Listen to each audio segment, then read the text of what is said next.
I'm the flyest motherfucker at the kickback, not a competition, little boy with a wrist that. Meet me in the bathroom, I don't want to chit chat. Welcome everybody to the Kickback Podcast. This is the second podcast today, which is why I'm wearing the same shirt that I wore in the last episode. But we got another guest. Tell everyone who you are. I'm Xteve. I'm an artist, actor, dancer, pretty much just everything in the entertainment industry. So basically just an artist overall. Yeah, you can say that. Dude, the first thing, I want to get right into it. You dropped out of freaking college. That's insane. Holy shit. He said, before he came, he's like, I actually just dropped out right now. Yeah, so... Alright, so I was on my way to LA because I had a class. And there's been this issue in this first month of my class. I was studying entertainment business. Business? Yeah, so like pretty much business in the whole industry. And pretty much because of the issue, these drives, all the money I'm spending and everything that's kind of going on, I just realized it wasn't going to work out. It wasn't worth it? I had to be realistic. By the way, I hate just being realistic overall because I'm a dreamer. Someone who likes to chase their goals, you know? It's one of those things that comes with being an artist, you know? Pretty much, yeah. Dreaming, hoping for the best. Exactly. So I hate being realistic, but in this situation, I kind of really had to be realistic, you feel me? And I just realized it wasn't going to work out, and I had much bigger opportunities focusing on my job right now and on my music career. Okay. And like when it comes to financial and like just my financial status, just I had to drop out, and also these trips to LA were just killing me. I'm living in TJ, by the way. Yeah, he came to the podcast. He came right now to my house from Tijuana. Exactly, Tijuana, Mexico. That's correct. Fucking crazy, bro. But it shows the grind that you're going to. Yeah. This past month I've been grinding a lot recently when it comes to my job, studying, and just outright my music career. You know. But yeah, I think just knocking out college right now is gonna save me a bunch of time, money, and really gonna make me focus on dedicating my all, you know? Yeah. When it comes to the learning aspect, I was learning what entertainment business is and representing myself as an artist. Yeah. I do need to find other ways to educate myself around that, but I do have a lot of resources. So. Yeah, so you know that college isn't the only way to educate. Oh yeah, 100%. So yeah, that's why I'm not even tripping right now. I'm kind of just all right, let's see where this goes. I'm gonna do my best, you know. And if I want to make it happen, I'll make it happen. So you have that sense of confidence within yourself to actually make your dreams come true.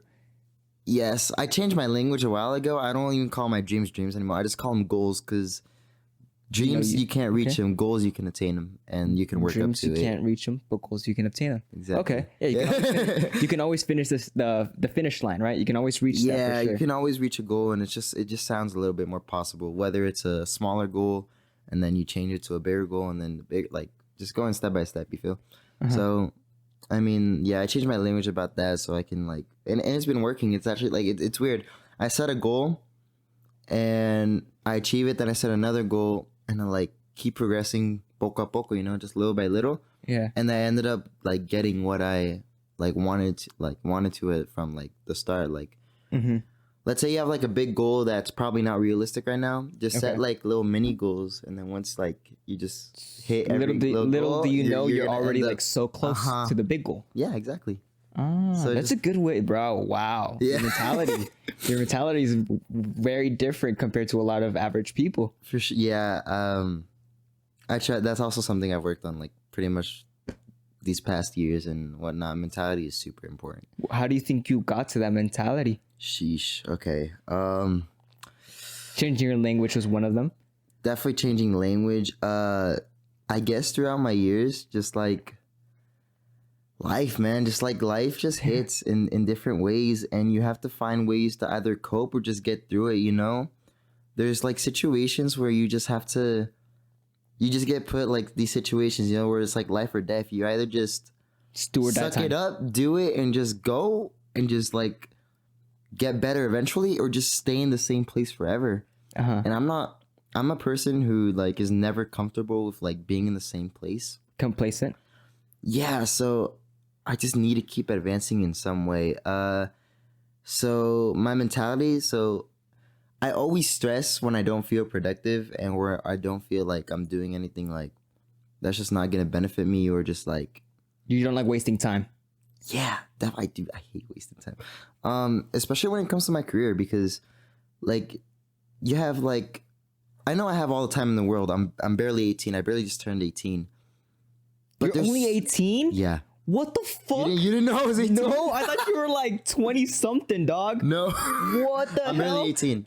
Wow. I turned 18 in April 29th to be exact. Wow, Yeah. bro. I just graduated high school. Then 1 month of college, I just dropped out. I thought you had already like been in college for a while, Nah. and now you finally like made that decision to just drop out. Oh, no. Holy crap! Wow. I went out before it was too late. Yeah. Yeah, before you went too far deep in. Yeah. Also, I was definitely gonna be in debt if I like kept going. So I definitely don't want to be. Something I promised myself like in my childhood is that I wasn't gonna end up in debt because of like student loans or anything. And so I was gonna be in debt if I kept going on with this. So I was just like, no, I'm not gonna do it. Because I do think about that. Like, no offense to any of my friends, but Yeah. I like economically, I don't have all the fucking money in the world, right?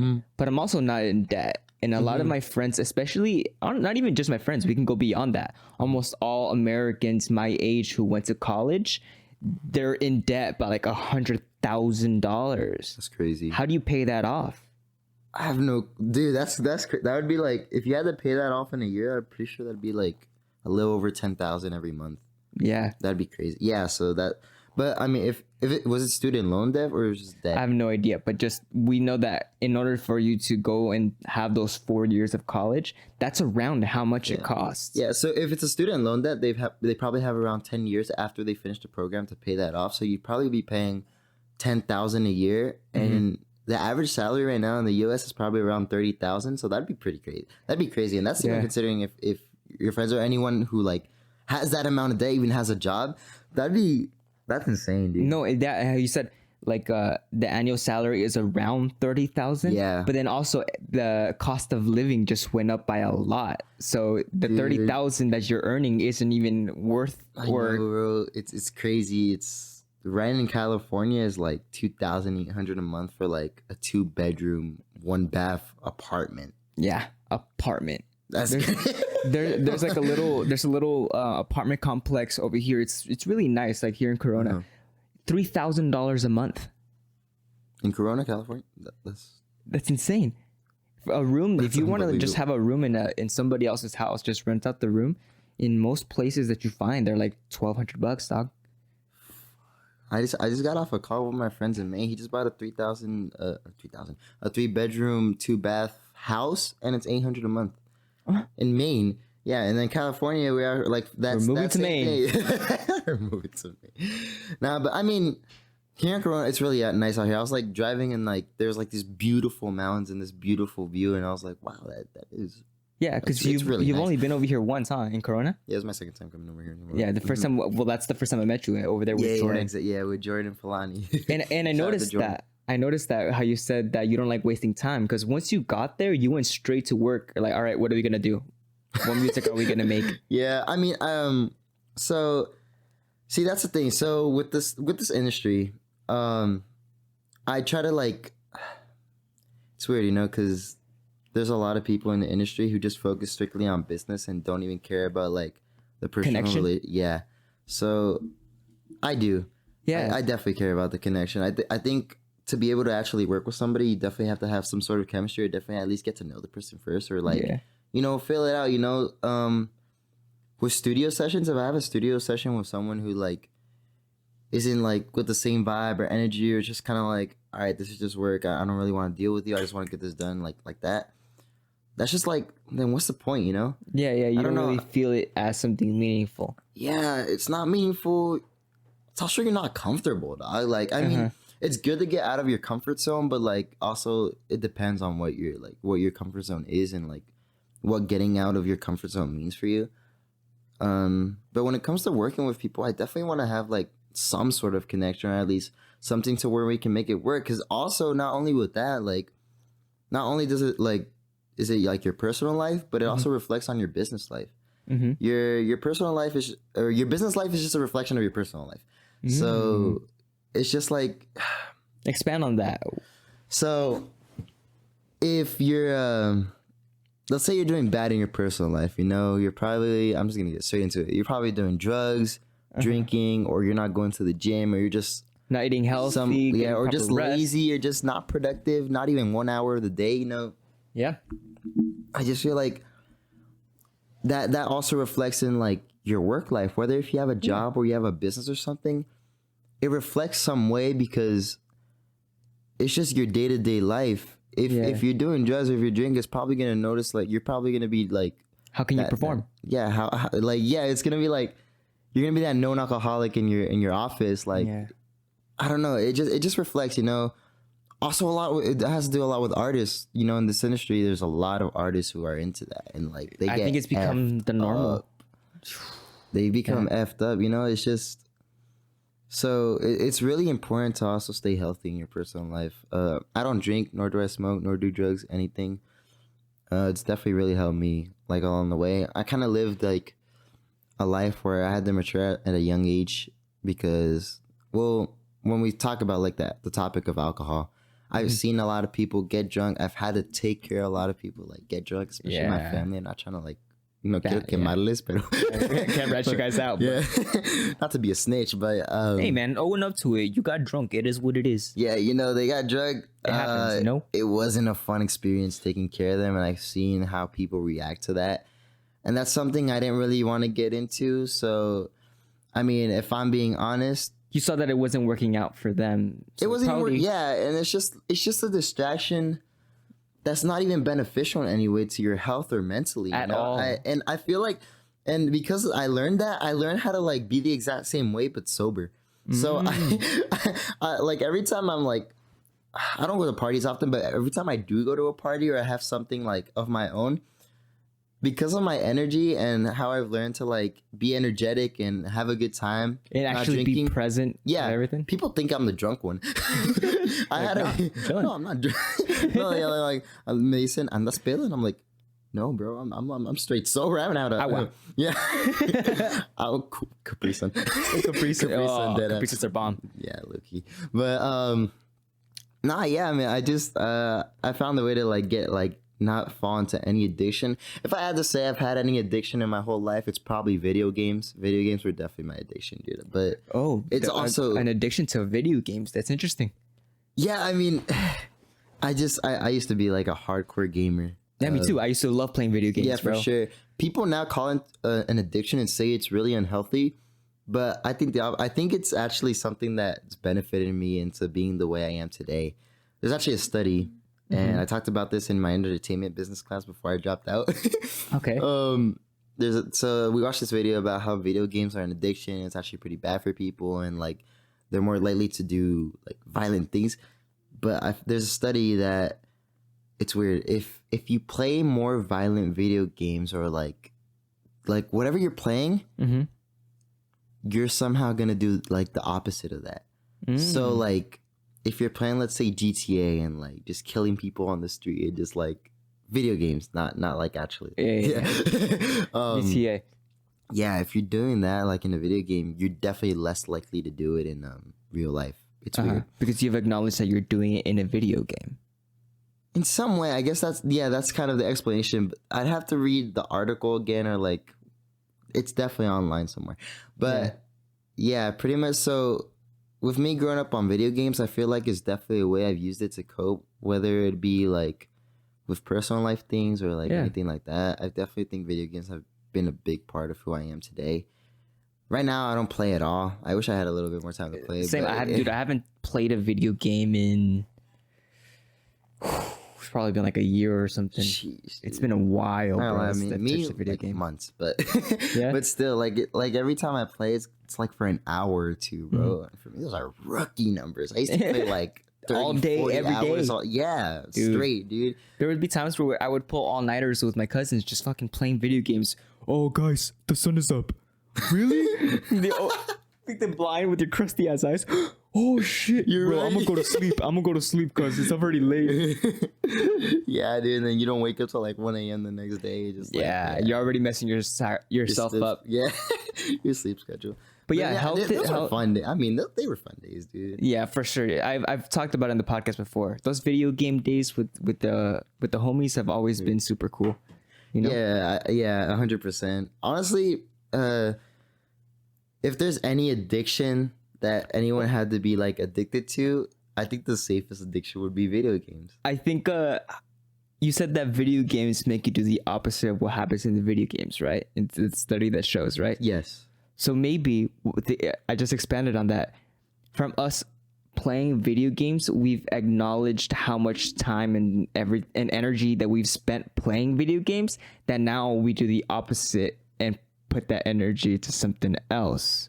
Yes. You know, so it kind of you have to think about it for a second, but yes. You see what I'm saying, right? Yeah, I see what you're saying. Yeah, but video games definitely did teach you a lot. Definitely taught me a lot, just to have fun and enjoy. 100%. Yeah. And I guess now you realize it's like you can't always have fun and enjoy. Yeah, I mean, yeah, I feel that. Going back to like the topic to actually less the video games, like all that addiction and all that. I mean, like, so what I was saying, like, I've seen people like alcohol. I've seen people with drugs. Yeah. Freshman year of high school, so I went to this school called SOTA. It was Rufus School of the Arts. I went and I auditioned. I got in for I forgot, spoken arts. That's what it was called. It was poetry. Okay. I wanted to just like advance in like my writing and like rapping and whatnot. Oh yeah, be more articulate with your words. Yeah. It's definitely something that helped. I also met some really great people there, really talented as well. And there was definitely different. There was a lot of departments. There was tech. There was if I can remember, musical theater. There was theater itself. It was pretty dope. It was a pretty dope school, but it was definitely known for drugs. And so the friend group I got with first, it was a terrible friend group. I didn't last a lot in that. So like the first week of like just hanging out, I already see someone pull like a bag of acid, and I was like, wow. I was like, what for me? Because that was like the first time I saw acid. Like, I was like, well, that's when you start stepping into like drugs. Yeah, those are drugs. I was like, okay, like, and so I was born in San Francisco, and so it's also definitely known for drugs. Like, there's definitely like neighborhoods that are known where like people do heroin and whatnot. Yeah, it's a lot of homeless people over there. So a lot. Definitely. So, just seeing that in a school, or that type of drug in a school, at least, it's just like, wow. It's just like, this is the reality. Yeah, and I didn't want to be a part of that. So I kind of left that friend group immediately. That being part of the reason. Also the reason I just don't get along with people like that. I don't know why. Like, it's like trying to fit into something, but like being a person you're not, you know? Yeah. Yeah, so I just didn't like that. I didn't like the vibe. I don't like how it felt. Trying to be someone you're not for somebody else is one of the worst feelings I think I felt in my whole entire life. Yeah, it does stop the development of finding who you really are. Yeah. Like, let's say like I've done this before, where let's say you like a girl, right? Okay. And she goes to these like just ambiences or like these parties that maybe aren't the healthiest parties or the best parties to go to, to be attending. I went to one because I just liked this girl. And I wanted to like spend time with her, but it was just an environment that I hated, and just like conversations I just didn't like to be a part of. Like, and there weren't always like the most productive conversations. Yeah. Also, like the people like that you just hang around with, like they don't even show no form of respect. Like even like there's like delinquents. No, not even delinquents, dude. Like I'm talking about like, so you know in Mexico, like, someone's being carayudos, we like sacando cura and whatnot. Yeah, so, but you would agree, like, there's a line, right? Yeah, there's a line that can't be passed. So I guess with this girl I was dating, I went to this party with her, and she had one of her friends there. It's muy carayudo. And I was sitting there, and I barely met this guy, and I was trying to get to know him, but he was like, kind of reserved, sort of like disrespectful, and just sacando cura, I guess. And I was just like laughing there, just like, okay, whatever. I mean, they're just talking with her. And then she starts mentioning things like about this girl I'm dating, her exes, in front of me, and I just met him. It's like, that's not really a topic I want to like dive in unless I ask about it. Yeah, it kind of shows what kind of person you are, trying to rat somebody out of everything. Yeah. Yeah. I think it was also something my ex had, or the person I was dating at this time didn't even tell me about. And I was like kind of confused, like, what's he talking about? But like, Dang. yeah, so it was like. So he was just out here just exposing the fuck out of her. Pretty much, yeah. And I not only is like kind of like a disrespect to me, but it's also a disrespect to her. Yeah. If you got nothing nice to say, don't say anything. Yeah. No, yeah, for sure. And I talked to her about it. I was like, that was kind of disrespectful, right? Like, I didn't really like that. I didn't feel comfortable. And she was like, that's just how he is, and I'm okay with it. And I was like, I don't know. It's just like, it's cool that you have a standard for yourself. You live your life to a higher standard. Yeah, this was barely I was starting to date. Yeah. I honestly just kind of, I didn't have that value at this time. Now I do. Yeah. I didn't have it at the time, dude. But you learn. I learned. I definitely learned. That was definitely a learning experience for me. But nah, dude, it was just like I tried to be this person I wasn't for this person I was dating, and also try to get along with their friends. But it's just that's kind of what it was. I mean, I didn't like being in that ambience. I didn't like sacando cura in the ways they were. Yeah. O sea, saco cura. Like I'm not boring. I'm not boring. I have my friends and we just make like these dark humor jokes about each other, and like we laugh our ass off. But like it's also because we've known each other for a while and we're already used to it. Yeah, 100%. So like, but like someone you barely just met, and you're saying all this shit. Yeah, it's like it's just not cool, you know. It's we can go back to that saying that show me your friends and I'll tell you the type of person you are. Or you become the like you're the sum of the 5 people you mostly hang around with. Yeah, exactly. out of the 4 people, you're gonna be the 5th. Exactly. Yes. You know, so you were like, I don't want to be the 5th of this people. Yeah, pretty much. And pretty much like the person I was dating, I just got into a lot of problems, really toxic relationship, blah blah blah. Done with that. I've been losing patience. Perfect. Shit. Yeah, I mean, yeah, I just stream I'm Sorry I Love You. So yeah. I'm Sorry I Love You's out now. All platforms, pop song. I hope y'all enjoy it. But yeah, pretty much so, yeah, like I was saying, I had to mature at a really young age, just learning a lot about myself.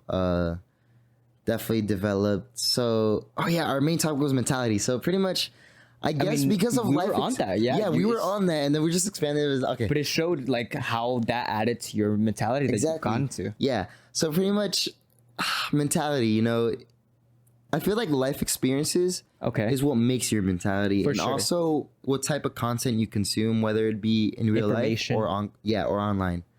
And online, I've also seen like a lot of, I'm not gonna lie, I watch Andrew Tate a lot. I do too, bro. People might not like him, whatever. I don't know what his truth is. He can be a con artist, he can be an actual criminal, but I'm not agreeing with. He just got out of house arrest. Yeah, today. Yeah, literally today. Yeah, and I don't like, if he is a bad guy and does bad things, then like I don't support him. I just support the things that he says. Yeah, you know? It's the truth too. It's just that people get it confused with like a sense of idolization. Like he's not my idol. I just want to be the best man that I can be. And the words that he's saying, the words that he's spoken, it makes so much sense. Yeah, I don't see anybody not benefiting from the main message. I know he said a bunch of shit in the past before, but that's not what I'm focusing on. I'm focusing on the good. Yeah, 100%. Yeah, I mean, yeah, people definitely like. So what he's saying, is the truth, and you know what people don't like to hear? Their truths. Exactly.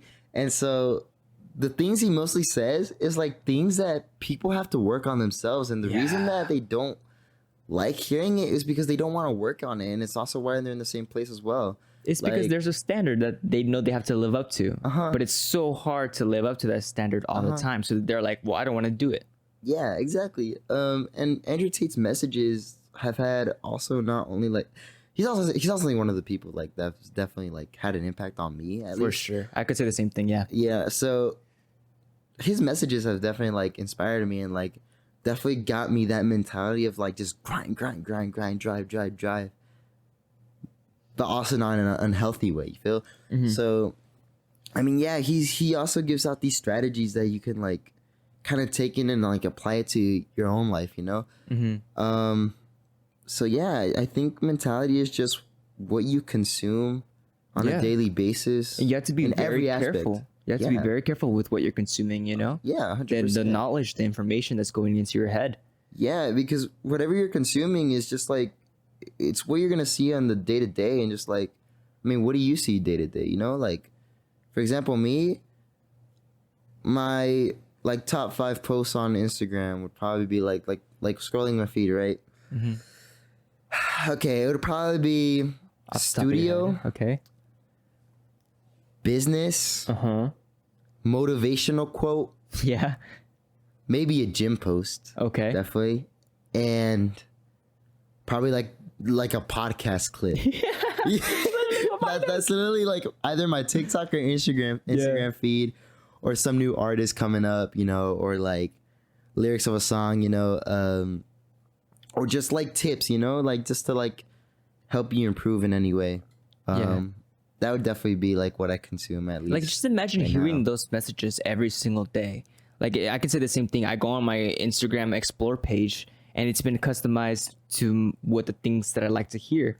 And I hear the motivational messages. I hear inspiring quotes. I hear podcast clips. There's a lot of Dragon Ball Z stuff because I like Dragon Ball Z. Yeah. I watch the UFC a lot, so there's going to be a lot of UFC content. And you like take the mentalities of these fighters too, and you're like, oh, pues they're cabron. You're going to be a cabron too someday. Yeah. You know, if you start nitpicking or like grabbing things that you like from all of the good things that you're feeding into your brain. 100%. Also, who you hang out with, dude. Like, like just actually adding on to that, like, si ves un cabrón, vas a un cabrón.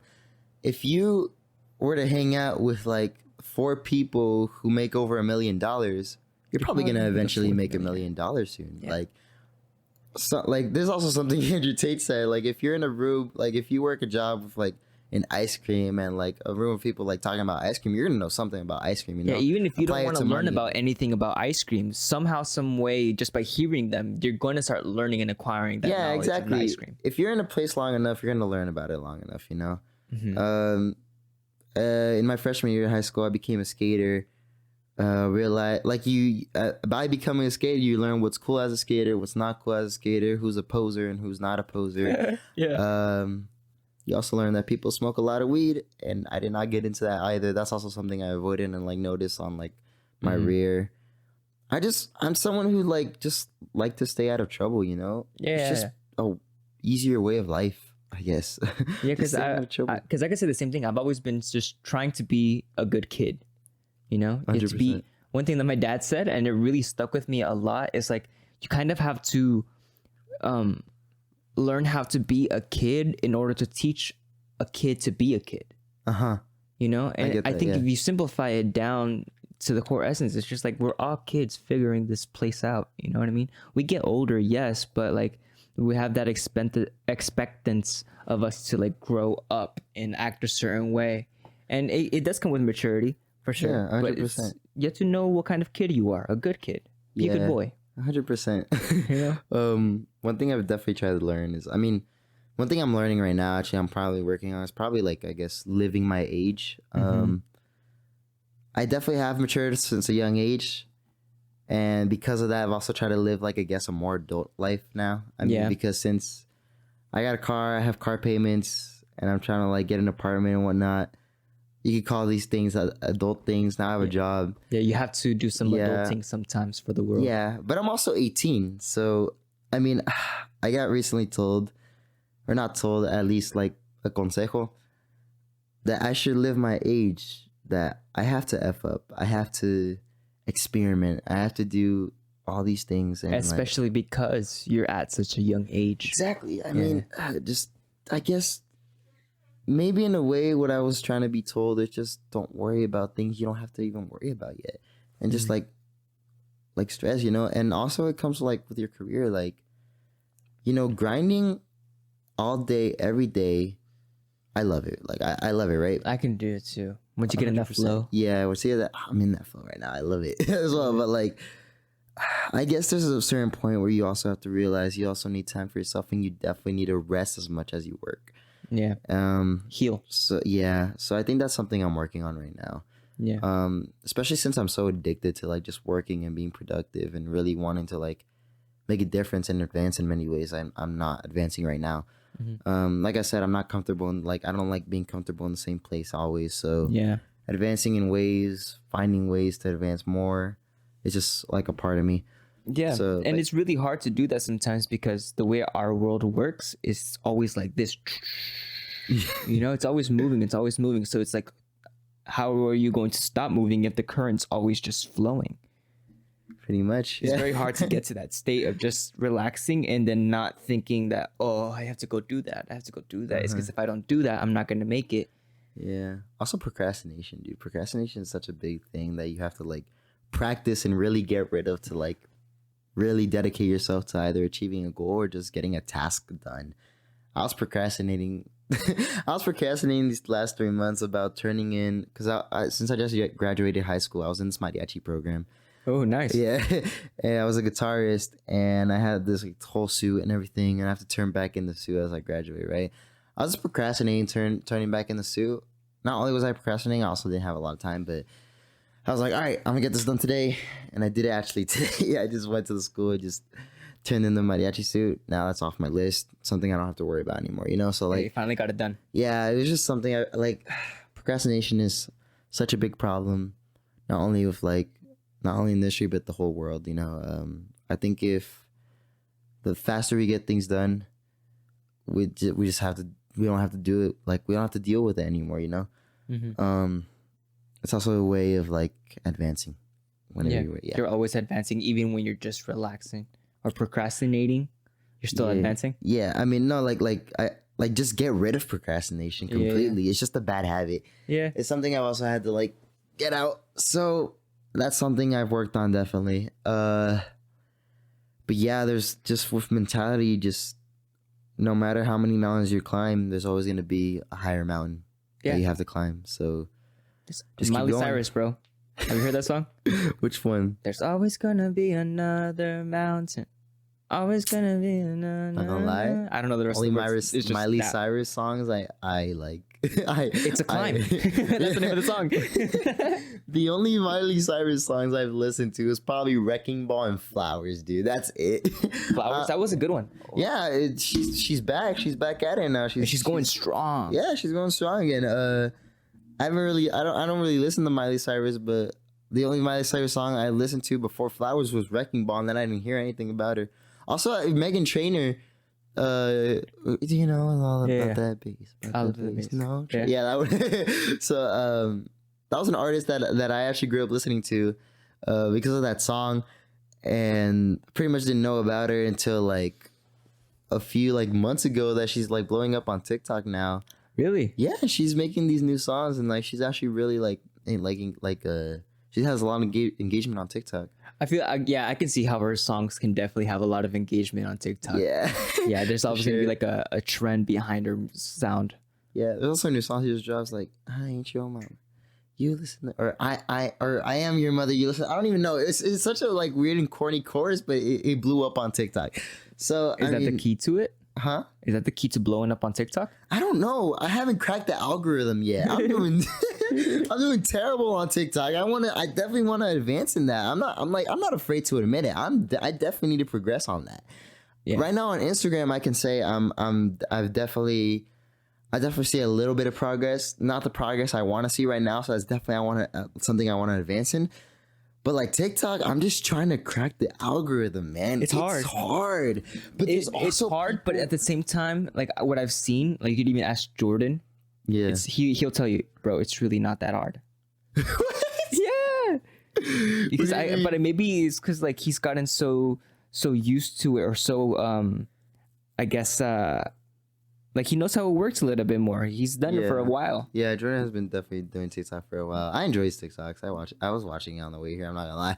Always support. Yeah. I'm a supporter, man. And his content is going up a lot differently now. It's like really stepping it up.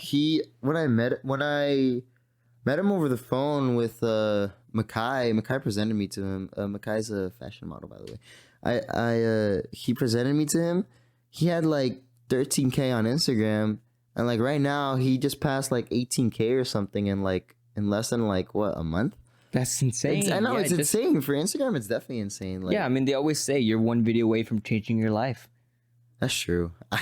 So it's just about always making those videos, and then one of them is just gonna I've heard that before, and that's why I get anxious every time before I post. Like, I was like, is this gonna be the video? Is it not? Like, it's also about checking out your like analytics. But yeah, I mean, TikTok is weird, because there's people who blow up for like stupid content, but there's also people, but they blow up for it, and then there's people who like work like really hard on their content and gets like 20 views. Yeah.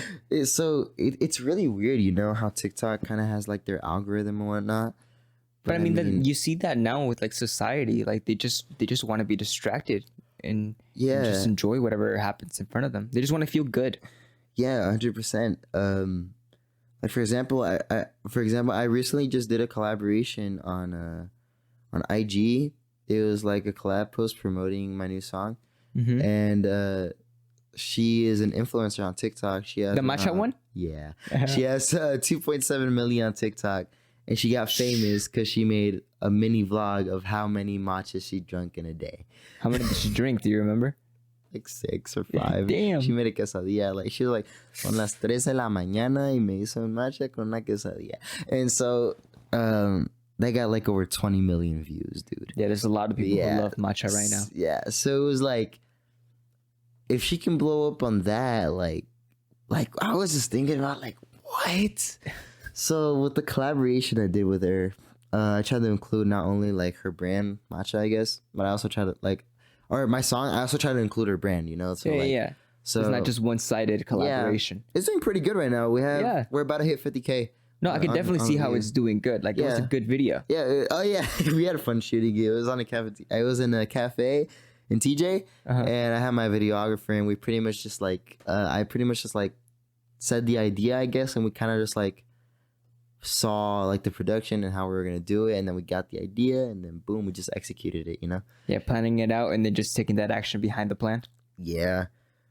Speaking on the topic of planning, like, there's also something with mentality that like you cannot take so long planning. Yeah. I feel like if people just like say like, oh, I just still have to plan it out, or I'm taking like, it's poco a poco or whatnot, like you haven't obtained that luxury to take all that really time execute it. Yeah, 100%. You have to get planning there. is definitely key, but planning has to also look like you actually being productive for like, let's say 3 hours and actually planning something, instead of saying you're gonna plan something and not doing anything in a week. That's and then you do a little bit the next day, and a little bit the next day, and a little bit the next day. And you take too long, and at one point you're gonna get to the point where you're like, I don't even want to do this anymore. Yeah. Exactly. That's also a form of procrastination. Yeah. So that's something I also try to like, I guess, get out or get rid of. So when I plan, I try to do it. Okay, I plan this, boom, boom, boom, boom, and this is how I'm gonna execute it. Straight into it, no matter how. Let's go. Like, yeah, exactly. And that's the only way things are gonna get done. Yeah, how you said, setting your goals and then just shooting straight toward it. Like, if you have no goal, no plan, right? You have no idea what you're going to be shooting for. It's like how they say, like, if you aim for the moon, you're going to aim in the stars type of thing. It's like, but you know where you're going to try to land. Yeah. You know what I mean? So even if you don't get there, you got, like, at least close to where you want it to be, 100%. And I feel like you find the motivation once you start working. Yeah, you definitely find the motivation once you start working, but it's definitely like a mental battle. Like, let's say, I'm gonna give you an example, like the gym. Yeah, there's people. That's a perfect example. Yeah, people like work straight for a year, and like según ellos, they don't see no results, but they're just like a month away from getting that like dream body, So it's like, I guess it's just working hard. What, like, for yourself, or not as much for like the results. Like, it's obviously, results are important, definitely important. Like, I guess the goal here for me is like trying to make, like, I want to make a living out of music. That's definitely the goal, one of my goals at least. Like right now I'm doing music, I'm obviously not living off it. I have a job, but like I'm definitely, like, the things I'm doing for music is definitely for me, and I'm having fun doing it, and it's something I love to do. So I think it's just that like mental battle of, I'm gonna get there someday. I just gotta keep working and just keep going, no matter how tough it is. It's just that mental battle. I just lost my train of thought. It's just that mental battle of like just going, no matter if you see like results or not, but like knowing the results are going to be there, you know? You have to, so you kind of have to trust in yourself that you're doing it for a reason, even if you're not seeing the results. Yeah, at least not like you have to have faith that the results are going to come. Yeah. You definitely have to, like, you can't lose faith. You have to keep faith and just know that the results are going to come. Yeah, I guess, yeah, the same thing. Be confident in yourself and know that what you're doing is going to be well worth it in the future, even if you're not seeing those results now. 100%. I get through that all the time too. I can definitely see that. I think a lot of people our age go through that same struggle all the damn time. Yeah, 100%. How old are you? I'm 21. You're 21? Yeah. Hey, legal in the US. Yes, sir. But still, I don't drink either. You don't drink and I used either? to smoke weed, but I haven't smoked weed in like 3 weeks for that same reason. I'm like, nah, there's a lot of work that needs to be done, and this right here is taking time away from it. So I'm like, nothing wrong with weed in my opinion, like going towards it. It's just if you do it all the time on a daily basis, all day long, it takes a toll on you. Yeah, it definitely does take a toll on you. Yeah, for sure. Like, I mean, when it comes to like, let's say weed and alcohol, I definitely prefer weed to be like legal instead of alcohol. Like, I've seen how people like react to weed. It's like more calm and chill, and then alcohol, people can actually get violent. So yeah, like there's Snoop Dogg says that he's like, if you put 5 people who really don't like each other in a room and you just give them all alcohol, one of those motherfuckers is going to end up fighting each other. But if you give them all some weed, if you put them all in the same room and give them some weed, everyone's chilling. That's facts. Honestly. That is facts, yeah. So like, I mean, even though I'm not in that like aspect of like smoking weed or drinking alcohol, I know. Like, I know how it like affects people. Yeah. Like, yeah, I'm not gonna say like, so okay, I understand that, you know, so people are probably gonna say that how like people are probably asking like, how do you know about alcohol and weed? Got it fast. You're good. How do you know about alcohol and weed if you haven't done it before? Okay, look, I've been drunk 3 times in my life. That is 8. My life of the 18 years of my life. That's 8, and I plan on getting another more. one in here. There is. Oh yeah, it's right over there. You got it? I don't know. It's over here now. Cuidado. Okay, I've been drunk 3 times in my life. Okay, first time I tried doing it, just to understand it. Second time, my birthday, because everyone wanted me to get drunk. Yeah, you celebrate by getting really, really drunk on your birthday, I guess. And the effect didn't even hit me. It didn't even hit me, yo. I was dancing. I lo sudé todo. I didn't even feel the effect, even though I drank. Third time, I didn't want to drink. And I don't want to expose my mom right now, but she kind of made me drink. Y ya de ahí valió madres. Yeah. So, yeah, I mean, those are the only times. And after that, I don't plan on drinking. I don't like drinking, dude. You know, it's actually been talked about that they've thought that banning alcohol. Really? Yeah, like that's been a topic that's been arising a lot more often, about just taking away alcohol from people because it has no benefit, but people just do it just for the distraction. I mean, even the whole sense, like think about it again, changing the words, right? Or listening to what you say. I want to get fucked up. In what world would you want to get fucked up? You know, like when you really start thinking about the words. Yeah. I want to get high. Like you want to get elevated. Like that's maybe what weed makes you feel, or I guess a drug makes you feel. But like getting fucked up, holy crap! I don't want to get fucked up. I want to enjoy. I don't like drinking. I don't think I'll like. I really do try to stay away from alcohol. We're not dissing anyone who drinks alcohol, by the way. Drink responsibly. But yeah, drink responsibly and be aware that smoke weed responsibly if you smoke weed. Yeah, or don't smoke weed at all. Don't do drugs. Stay away from drugs. Listen. Don't do drugs. If you're already doing drugs, drink water. Water is so good. Water is amazing, bro. Water is fucking amazing. Like once you start like really drinking water, your body just asks, "Hey, dude, you know what would sound good right now? Water." 100% no, dude.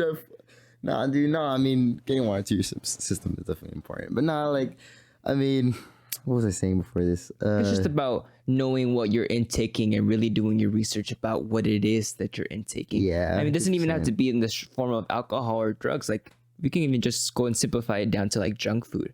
You know, should you really be eating junk food all the time? 100%. I mean, yeah, I've been on the road, and like sometimes it's junk like food that. is like something like last minute option. It's definitely something I want to avoid. So, but I do eat at home as much as I can. Yeah, I just had a taco Bell, dude. It was nice, but it's definitely something I try to like consume less of. Not because there's anything bad about it, except for like the things it does to your body, but So there is something bad about it, but we just try to avoid it because we're fucking hungry and we want to eat. yeah, that's about it. Yeah, and it's what it is. It's something super easy to just go and drive through, grab the food. You're good to go. You're You good to eat. go to get on with your day. Yeah, and now there's something in your stomach and you feel, I guess, fulfilled. You know, but I don't know. It's a big sacrifice trying to get rid of junk food completely from your.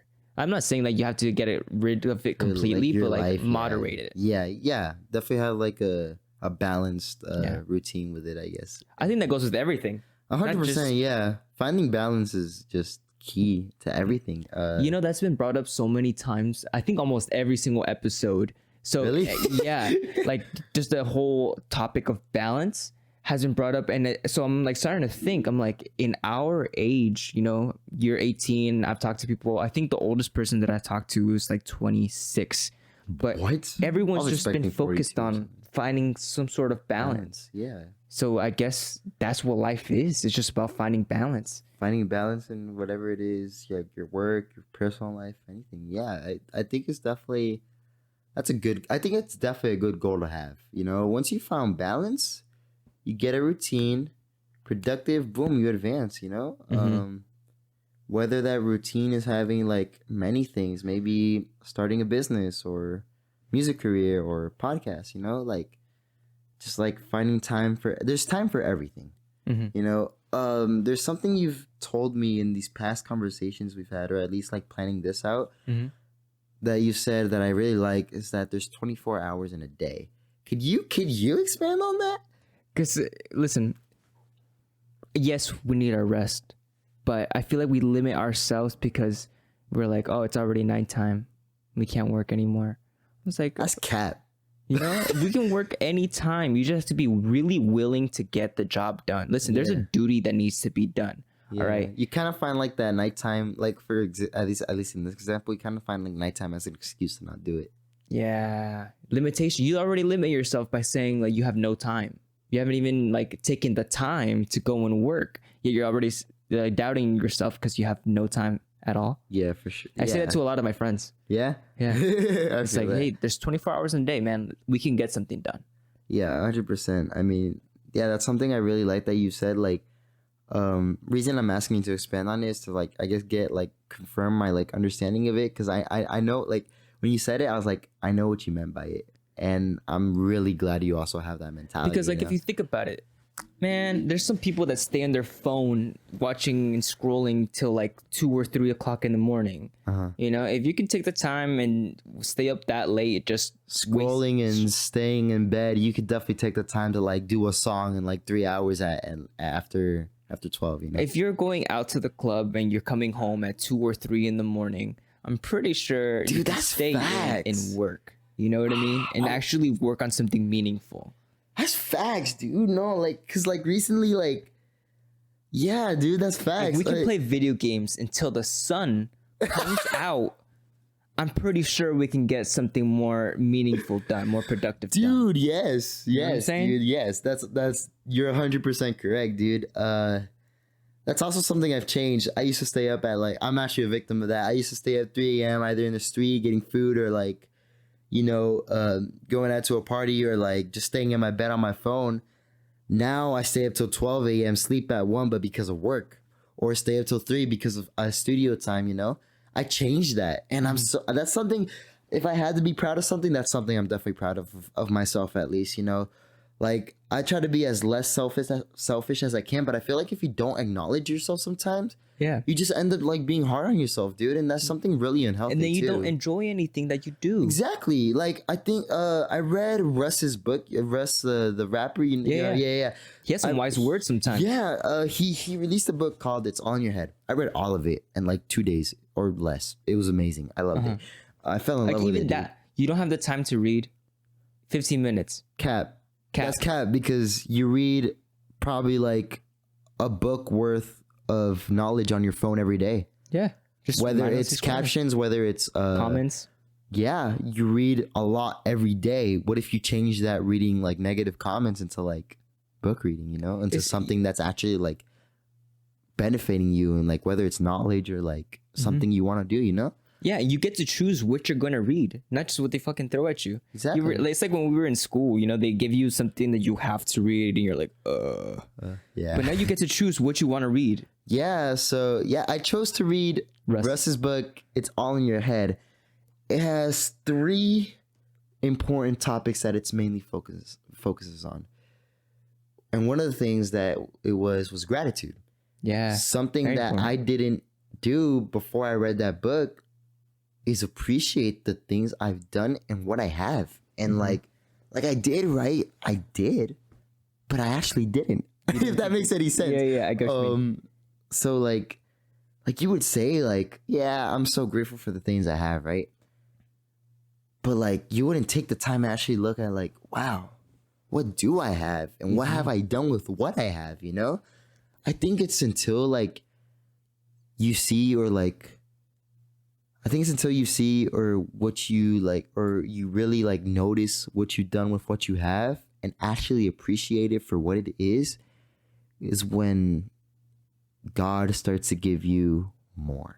Yeah, and that's when the feeling of God really starts to present himself a lot more. 100%. Like I think I've told this story before on the podcast, but I don't know. But there was this one time where I was really going through it. I was like, man, I'm gonna have to move out. We're gonna have to move out of this house soon. Everything that I've been working on is gonna be taken away. And I was sitting right there, this light was on, and I was looking like, this is all I have. Like everything else, like this right here, this set is all the materialistic things that I think I got it, but no sé. That's what I have, Yeah. So I was like, man, like in a way, I was being ungrateful by just thinking so small of everything that I had. Yeah. But then I'm like, I get what you're telling me. I get what you mean, because it's weird. It feels sometimes like a voice in your head. Yeah, it's just like, see, this is how I would word it. And I think, like, let's say you have a table of food, right? Mm-hmm. How do you expect to get more food if you're not already grateful with the food you have, Mm-hmm. Like, how do I expect to get, like, 20,000 followers if I'm not even grateful for my 17,000 followers, Yeah. That's like, I guess that's a way you put it, You just have to be grateful. That's a great way to put it. Yeah, it's just how do you want to have like a global fan base if you're not even good with like your local fan base, Yeah. Like, you have to like, it's kind of like, how do you want to run a business if you can't even make your bed in the morning, Yeah. So like, how do you want to take care of others if you can barely take care of yourself? Exactly. So I think I didn't realize gratitude until I read this book. I didn't realize gratitude was such a like important thing until you actually start like seeing gratitude, and then you get more, and then you're grateful about that, and you just keep getting more, Yeah. And it's just, that's when I realized it was so important, You start being grateful for even the smallest things that you have. Yes. Yes, especially not only materialistic things, but like even moments like these, where you're just like, wow, I have the blessing to be on a podcast and just speak about my thoughts, There's people on the street right now worrying about their next meal.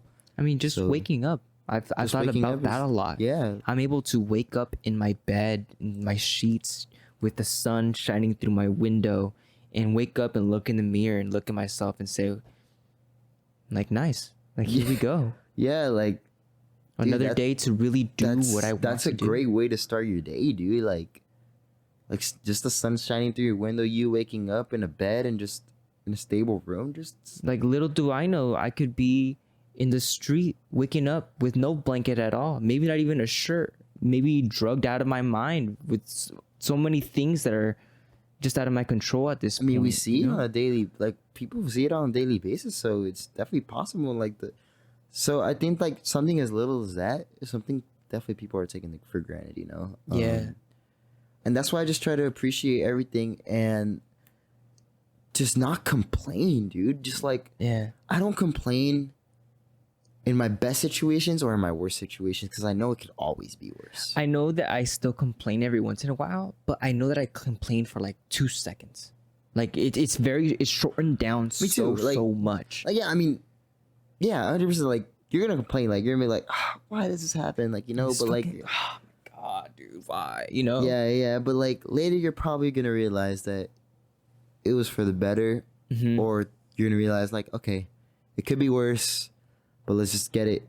Like, no, there's still something that we need to do. Yeah, you know, I know that this sucks, but let's get to it. There's still a job that we need to do. Yeah. I've also just put kind of my life, I guess, in just God's hands. Like, you know, God is someone who guides you, and you're the one who moves.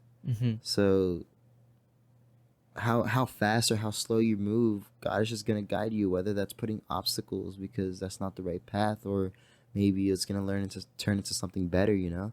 And that's also something we talked about in like the first time we met when we were filming. Like, I don't know if we like mentioned that, like, where like there's I don't think we did, but my point is, let's say you have, like, let's say a music video planned and like things just don't go as planned, or like there's obstacles that like they're just getting your way, and you have to find these other solutions. These solutions end up being better than what you originally have planned. So it's kind of like it was supposed to be a problem. Exactly. I was running like 30 minutes late to my class once here in LA before I dropped out. You know, I was like, damn, I'm always stressing about being late. Like, god damn, I like traffic. I hate this. Then I got there and they barely opened the class like 5 minutes ago. I was like, okay, I'm right on time.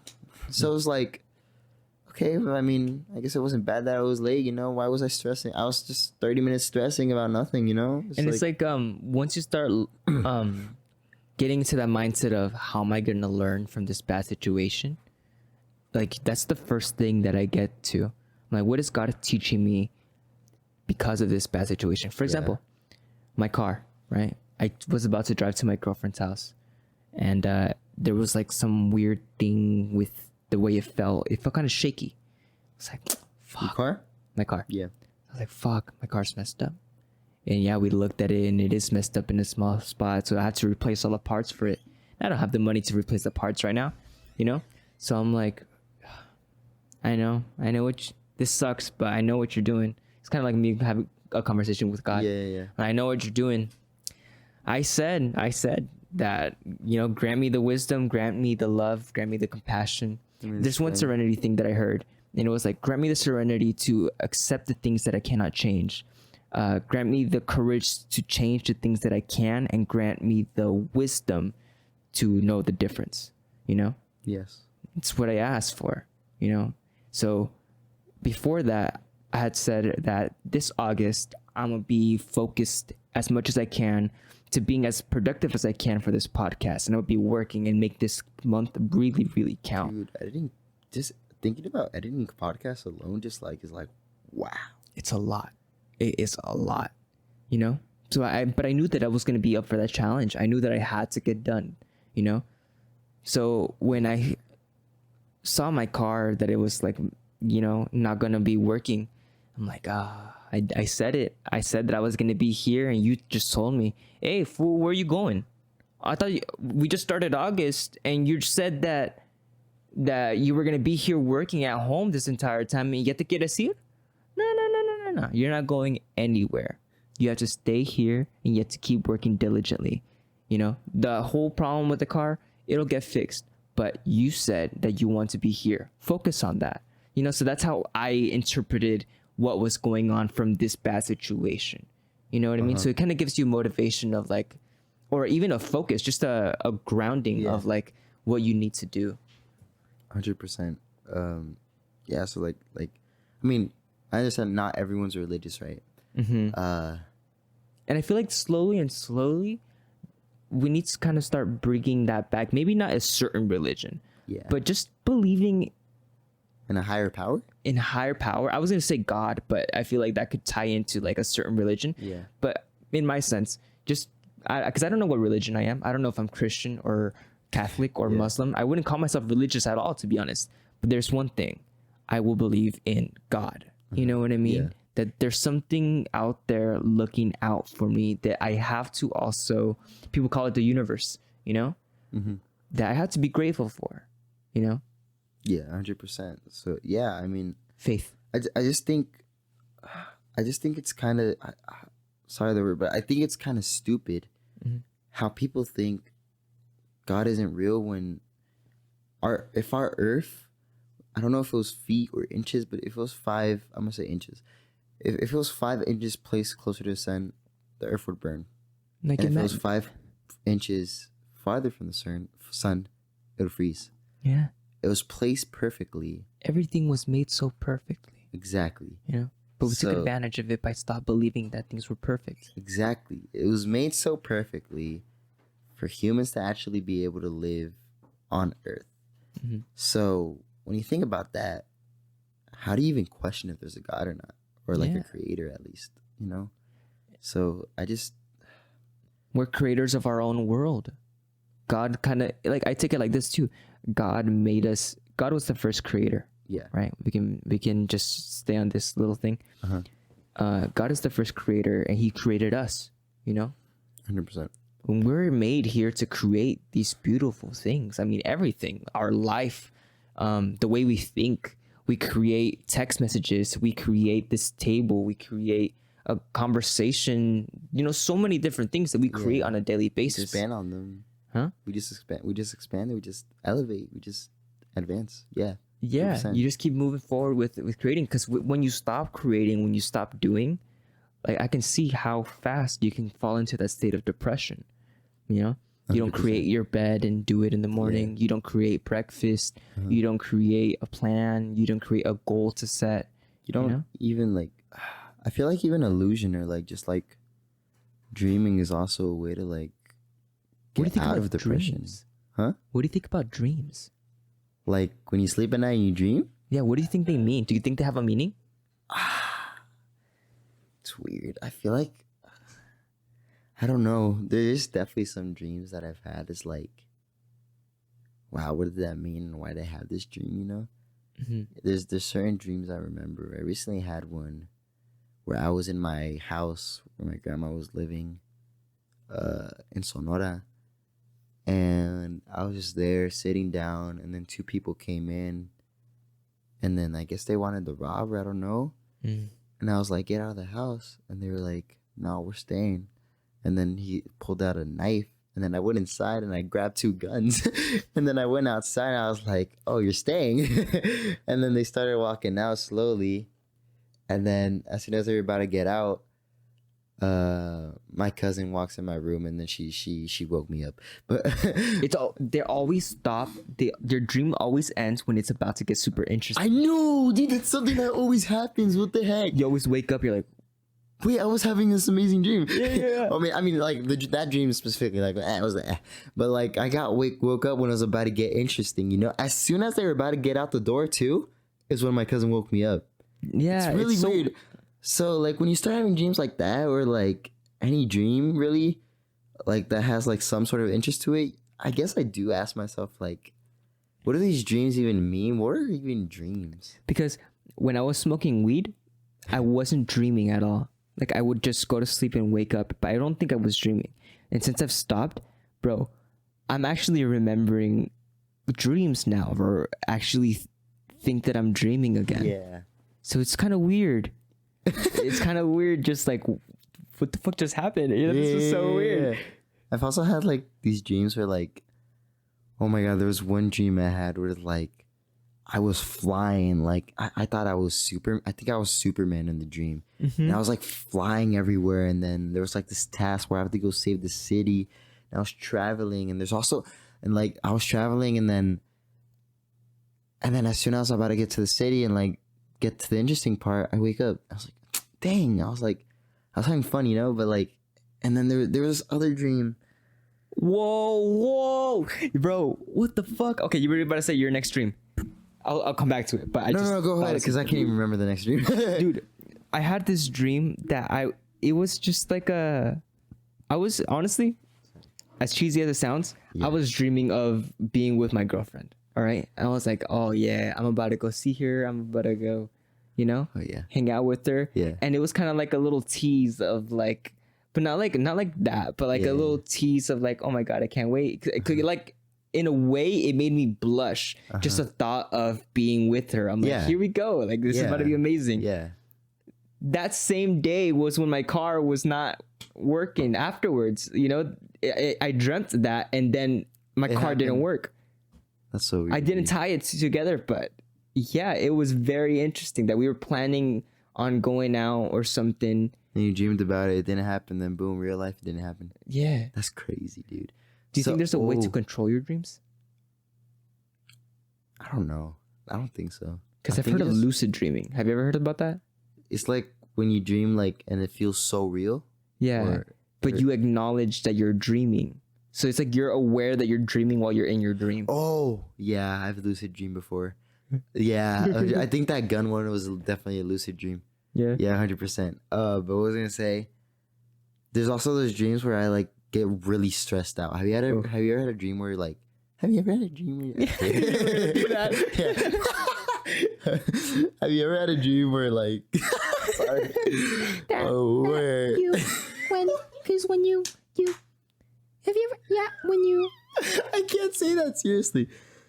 Have you ever had where pretty much so for me, like I was in an elementary school and like the time to get out of the elementary school was 3:30 and then so pretty much let's say you have like this cubby, right? I had a cubby and you have like all your stuff in it. And so it was 3:30. I had my things ready to go. Oh, I forgot something in my cubby. I go back. Okay, now I'm ready to go. Oh, God, I forgot this other thing. And then you just keep going back and forth. And it's really stressful because you never get out of there. It's like, I want to get home already. I had that dream before and I hated it, dude. You know what it is? Because there is a term to that. What? When you're in a loop. Yeah, it's a loop. And I hate that. What is the meaning of it? Because I've had it before. It was a long time ago. I don't know what it means, but it's a very interesting topic. Like, you're just stuck in the same thing. You're trying to get to something. You just can't because you're just... I don't know what it means. Does that have something to do with like your real life? That you're stuck in a loop? That you, no matter how hard you try, you're just in the same place? I guess. Is that... I mean... I don't know. It's just... It's really weird because I've had that dream before and I hated it. I hated it. It was like... That's definitely the worst dream, and then feeling it in real life is also even worse. I hate it, dude. Yeah, like, you just told me you hate the feeling of being complacent. Yes. It's Like, crazy how it works. I'm learning about myself, like just by someone, like just talking about it. Like, that's crazy how like different like things like you can like how you can learn about yourself, how you can learn about yourself while talking about like yourself, I guess. But like. Yeah, I guess I hate that feeling about me being complacent, and then I've had that dream of a loop before, and I hate it. I wake up stressed and in a bad mood, dude. Mornings can either be like amazing or really bad for me. Like, yeah, I could wake up and just like I'd have to either like do something that's unstressing or like shower to like get on with my day. Showering is one of the big ones for me. Yeah, like to be able to get on with my day, I'd have to shower or just like at least feel productive or at least feel clean, dude. If I don't feel clean, I'm gonna be uncomfortable the whole day, dude. One thing that I was doing for quite a while, and I want to keep doing it. I don't really go on the walk, but I do get sunlight like right when I wake up, right? So once you wake up, you put on your shoes and you just go on a walk, or not even put on your shoes, but just go out and get some sunlight in your eyes. You know, that right there sets your day up. Really? For real, like neuroscientist information. You know, it was. Do you know who? I think I mentioned in the last podcast. Do you know who Andrew Huberman is? I've heard of him. I mean, I've had like history class in biology, so I don't know if it has anything to do. I mean, it probably does have to do something with biology since it's your body, but I've definitely heard that name before. Yeah, Andrew Huberman. He's a neuroscientist at Stanford. He has his podcast and everything where he just shares information of what he's been learning about neuroscience. And he talks about sleep. He talks about sunlight. He talks about caffeine and how the optimal morning routine to have the rest of your day started and then end on a good way. So where you're ready for the next day. So I was like, well, I want to feel good for the rest of the day. I wanna go to sleep well, and I want to wake up well. So I listened. And I was doing it for quite a while. And let me tell you, dude, it's so insane. Like how much energy is just in your body throughout the entire day. Yeah, dude, people have more energy and they're actually stronger than what you may think. Like your body is much stronger than what you think. Like it depends on your mentality, right? So let's say you're in the gym, you have like these reps and your mind's saying you can only do 12. But then you push your body and just push yourself and boom, you end up doing 20.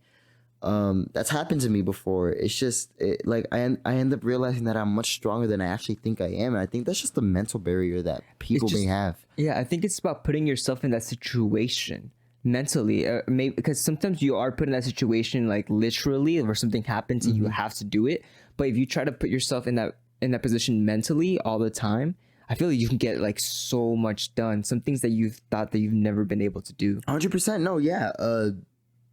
It's just the mental barrier, dude. Like you can really push yourself to do like crazy things, and the satisfaction after you do these things is incredible. Yeah. Like honestly, working 8 hours for me, like I enjoy my job. I love my job. I love my managers. I love my Where do you work at? I work at Raising Cane's. Oh, yeah. Raising Cane's chicken fingers, really. That sounds bomb. You haven't tried it? No, it sounds bomb right now. Oh, right now, yeah. I should have brought some, dude. But no, yeah, I work at Raising Cane's, but I work 8 hours. Like the first 5 hours is like okay, like it feels great. Then the last 3 hours is like, oh, I want to get out of here already, But I also have to push myself to just keep going past time, get it done, And then after the 8 hours, like, oh, I worked hard today, The satisfaction feels great. And that kind of goes for everything, whether it's like making a song or like, sitting down, like doing a podcast, like, but also what you do shouldn't have to feel like that, Like work? Yeah. Like a drain? Yeah. Like, for example, making music for me, I would say maybe the process of like recording and like mixing and mastering is kind of like boring in a way. Like it's not boring. I have fun with it.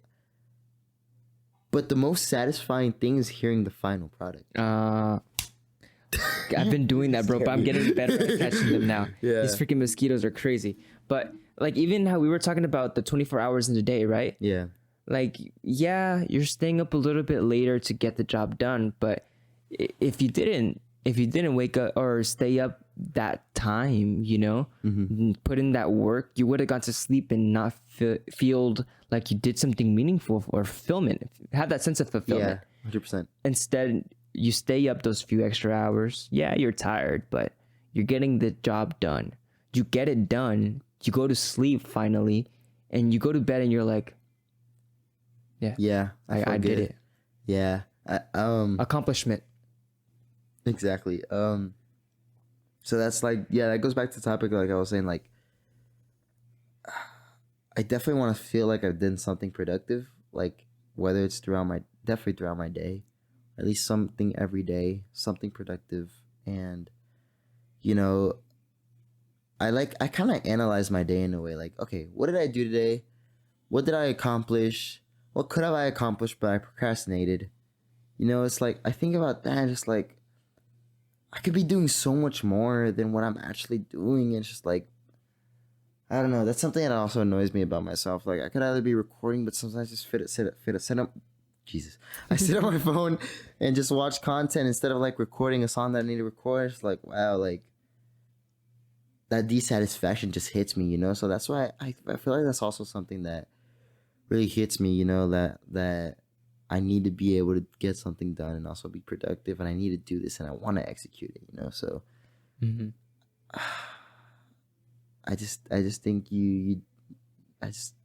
that's something I definitely want to feel at the end of the day. Yeah, the sense of accomplishment that you did it and that work that you put in is worth it. Exactly. Also something that's what I was trying to say. So like, be at least 1% better than you were yesterday. Yeah. Be at least 1% better than you were yesterday. Yeah. Yourself. That's been said on this podcast before. Yeah? Yeah. You've had like how many episodes? It was 65 or something, probably. 65 episodes of podcast. Oh, how many episodes I've done? Yeah. Oh, you would be episode 73. Jesus. Yeah. 73. Wait, so you have how many do you have uploaded? Uploaded right now, I think right now 71? we're at episode 67. Oh, 67? Oh, so you have like a lot of podcasts to edit. Yeah. I've been batching them up. I've been having a guest on literally every single day. Really? Mm-hmm. Like I had two. You're the second one today. What about yesterday? Yeah. Yesterday I had one in the morning. The day before I had one at night. The day before I had one in the morning at 11. But yeah, I just been planning them all out. How long does it take you to edit these podcasts? It depends on how long the podcast is. Hour and 30. No. Oh, an hour and 30? Yeah, like how let's say a podcast is like you record for like an hour and 30. Like how long would it take you to edit that? If I'm really, really focused, maybe like 2 hours or something. Not bad. But if I'm like, not all there mentally and I'm like, oh my God, I don't want to do this, but I'm doing it. Or I slow down a little bit. Because there's times where I'm like editing, I'm like, yeah. And you get that shit done like nothing. Yeah. But usually 2 to 3 hours. Would you say it also depends on the podcast on like what you talk about? Yeah, it does. Yeah, because like let's say you have let's say, not saying that any of your podcasts are boring, but let's say you have like a boring conversation, right? Mm-hmm. Or something that's not as interesting to me. Would you probably like take a little bit longer editing that because it's like boring or like not as interesting? Yeah, or maybe I wasn't happy with the way I was talking with myself, and so at the same time I'm like, oh my God, how can I edit this to like make it feel like to make me feel better. But as of recently, honestly, the conversations that I've been having on this podcast have been really, really cool. I've been enjoying editing every single podcast, even if it takes forever.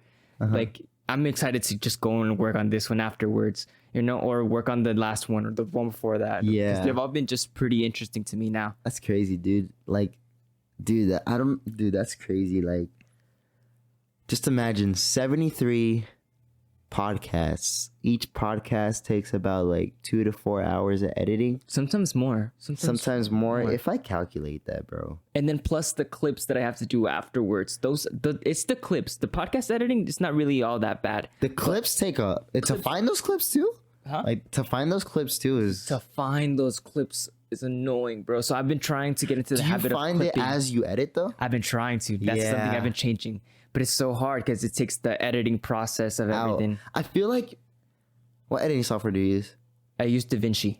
I feel like if you use if you probably cut a certain, if you like, or put like marks or like some way to mark it, I feel like maybe highlight a clip, like cut it and highlight it. There are markers that you can put down. Yeah, boom. Put a marker on where a clip potential and like put an end marker where that clip ends. Or like if you see on my desk, I have like a little notepad or not notepad. Oh, that's where you edit, right? Yeah. Oh, nice. Little sticky notes. Yeah. Right. And I have the little time and then what that clip is, like the name of it. That's dope. That's also an awesome way.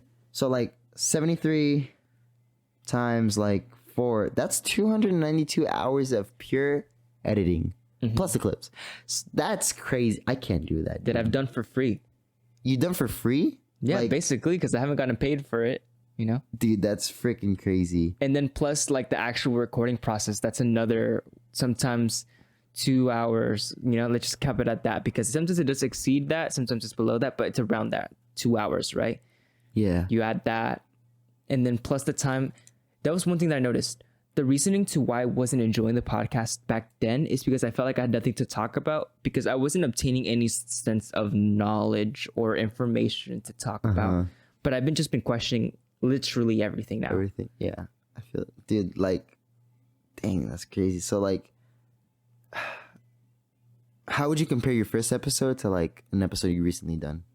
Like, what did your first episode look like? And like now what do your episodes look like? Well, the first one was with my 2 cousins in a studio that we transformed it. It was a shed, but we transformed it into the studio. We painted the walls. I was painting Goku, bro. It was coming out badass. That guy was coming out fucking cool. Yeah. But we was just there in the studio, and also it does depend on the guests that I'm having. Like they have to be willing to talk to me and try to like give me something to talk about. You know what I mean? Because I could be talking, and sometimes it'll just be like if I'm talking to a wall, like they're not really putting something else on the table. I like to think about it like a reflection. You know, so there's I've brought it up before. There's a mirror right here, and sometimes I'll be talking to you, but at the same time, it's like if I'm talking to me, but then you'll be talking to me, and it's like if you're talking to yourself. Yeah. You know, but I think that's just the way a conversation works. Yeah. You know, a proper conversation. Yeah. You know what I mean? But it was just learning how to have a conversation to not really focusing on having things to talk about, but just being genuinely curious. And that's what I look forward to in these podcasts. Just, I don't know what we're going to talk about, but I'm going to question things. I have questions in my mind that I've never even thought about. 100%, you know, and then like, have you ever had a podcast where it's like, it is hard to like get like things for this other person to talk about? Mm-hmm. It has, but I feel like I gotten more comfortable with having a conversation, even if that person doesn't want to talk to me back. You know what I mean? Or if they want to be more reserved, or they feel a little uncomfortable. I don't know. I just like challenging your mind or making you think sometimes. So even if you're not talking to me, it's like you're answering a question regardless. Yeah. And then I'll expand on that question. Yeah. Pausing. He's here. But Oh yeah, you want me to go get him? For sure. Let's go. All right, bet. We'll be right back in 2 seconds. Alright, so I know Jordan. He knows Jordan through me. Yeah, exactly. Got you. Literally, like the reason like the Jordan thing happened was because of him. Pretty much. Yeah. Yeah, Just he's like, got that good It's crazy how everything just connects every once in a while, you know? pretty It much. works out so perfectly. Exactly. Yeah. You can start already, or? Yeah, yeah, we're like, We're an hour and 23 minutes into the podcast. really? Yeah. That's crazy. Wow. And we just like been nonstop talking. You know, it almost gets so easy to the point where you're not even like trying to podcast anymore. I think that's what it was. Yeah, so that's what I was trying to talk to you about. So like right now, at least I felt this conversation has been super natural. Yeah. And like I also felt comfortable and also like, yeah, exactly as it's supposed to be. So like that's why I was asking, like, have you had like any podcasts where like the other person is like a little not talkative or like, Yeah. you know, I have. yeah. So At first, like back then, I can tell you it was definitely a struggle because they'll just be like, yeah. So I just gave you all this stuff, all this information, all these words, and all you have to say is, yeah. yeah. But I think So like, yeah, so like, what was I say? So I forgot what I was gonna say. Keep going. No, so I lost my train of thought completely, dude. But yeah, huh? Yeah, we've been rolling for an hour and 24 minutes. an hour and 10. Still rolling. Yeah, we're still rolling, exactly. So Shut up then. You're good, bro. We have a live audience now. This is the live audience. this is the Yes, second sir. time we've had somebody in the back just like watching us talk. that's nice. Yeah, but it's cool. Yeah, 100%. No, so yeah, I was saying, oh yeah, that's what I was saying. So pretty much like when you ask a question, right? You give like there's so much you can expand on a question, but then there's people who are just like, yeah, bro, it's cool. Like, you know, I think texting too has like been what made I us hate dry, do that. dry texters. You Dry know, because texters are- it's so easy to just end the conversation with just a simple yeah or haha, that's cool, and that's yeah, it's it. like, okay, what do I say after that? And I feel like I've stopped enjoying texting all that much. Like I only text with like very limited people, or like if it's something, it's because I'm gonna set up something else. 100%. You know No, what yeah. I okay, so I don't like texting, but if I had like a nice conversation, like I'll talk to you, you know? Yeah, I'm yeah. definitely more of a, like an in-person person or like on FaceTime person. I don't like texting that much. I don't know if it's because the people I talk to are sometimes dry, or it's like, I don't know what it is, but yeah, I've definitely gotten like dry texts where just like, okay, cool. And I'm like, I mean, if you don't want to talk to me, just like tell me, you know? Yeah. So that's what I'm saying. Like, those people usually are kind of like, some people like that are actually kind of in real life too. There's also people who just don't like texting but are way more social and like in person. Do you use emojis a lot? Sometimes, yeah. I use Yeah. emojis a lot. Yeah. Like you see my text messages and you always see an emoji like laughing or just some random. I use the ninja one a lot, and The it's just ninja like one? For what? I don't know. I just feel like a ninja that time, you know. But like I use my emojis a lot, but it's because I'm really expressing myself like that. I just don't know how to do it through the text, so I'm like trying to express myself as much as I can in just words without. But you know how like they say like you can't express sarcasm in just texting. Yeah. It's kind of like that. Oh, this thing's about to fall. Jesus. Yeah, I feel that. I just, well, if I have a conversation, it just has to be about something, I guess, that interests me. But like, usually my conversations now are just like pure either business conversations or maybe just normal conversations with like my friends right now. But like, I don't know. It's just the emoji I use a lot is like the guy with the shades. I use the it cool all the emoji. time. Yeah, Yeah. the guy with the shades. I don't know why. I've always liked that emoji. It's a cool emoji. It's a cool way to like. It's literally the cool emoji. Yeah, it's literally the cool emoji. So yeah, I mean, I just use that one, but I always like have something like I could keep up a conversation for sure. I mean, it's just like these dry texters, man. I just can't with them. I think people think that they don't have anything to talk about. There's nothing in their brain, so they just shut down and don't say anything else. So sometimes you just gotta say some random shit. Yeah, that also has to do with like what we were talking about earlier about mentality and like who you surround yourself around with. Like, I like stopped texting with people who like just are dry texters, and I think it also has to do with the reason that these dry texters are also people who are probably doing nothing with their life or not like just really doing just anything in general, you know? Yeah. There's no adventure. No interest. There's no adventure, no interest, and like it's just not productive as well. I definitely think like the people you have around you, whether it's friends or family, or honestly, it's crazy that I say family, but yeah, family. It's just like I think we sometimes we just don't acknowledge family sometimes because it's like, it's just family. You have to accept them the way they are. But no, they're very impactful people to your 100%. personality. I think when you think about the people who like you have around you, they should be someone who benefits you, whether it's I think like benefit you emotionally, and it should also be mutual, you know? It should go both ways. So I think the people that I have like around me right now is definitely people like I'm gonna stick with. You know, whether it's on the topic of they're doing something with their life or not, or whether like even if someone isn't doing something in their life like currently, like if they provide you with like, I want to say happiness, I guess happiness, or like some sort of like energy, you know, that you like and that is a positive energy, like that's probably someone I'm going to talk to, you know? Whether as if it's probably a negative person, you know, who just provides negative energy towards your life, like that's something you definitely want to cut off. So when it comes to people who like, because could you imagine if there was somebody just constantly complaining every single time? You know what? That's something in my life right now. It's actually a family member that I'm not gonna expose, but yeah, it's definitely something like I can't imagine it. It's something that happens in my daily life, and that's something I have to kind of also deal with, like considering how close this person is to me every day. It's harder when it's family. Yeah, it's definitely hard. It's something I have to like deal with, and also kind of have to be the bigger person when it comes to it as well. So yeah, I mean,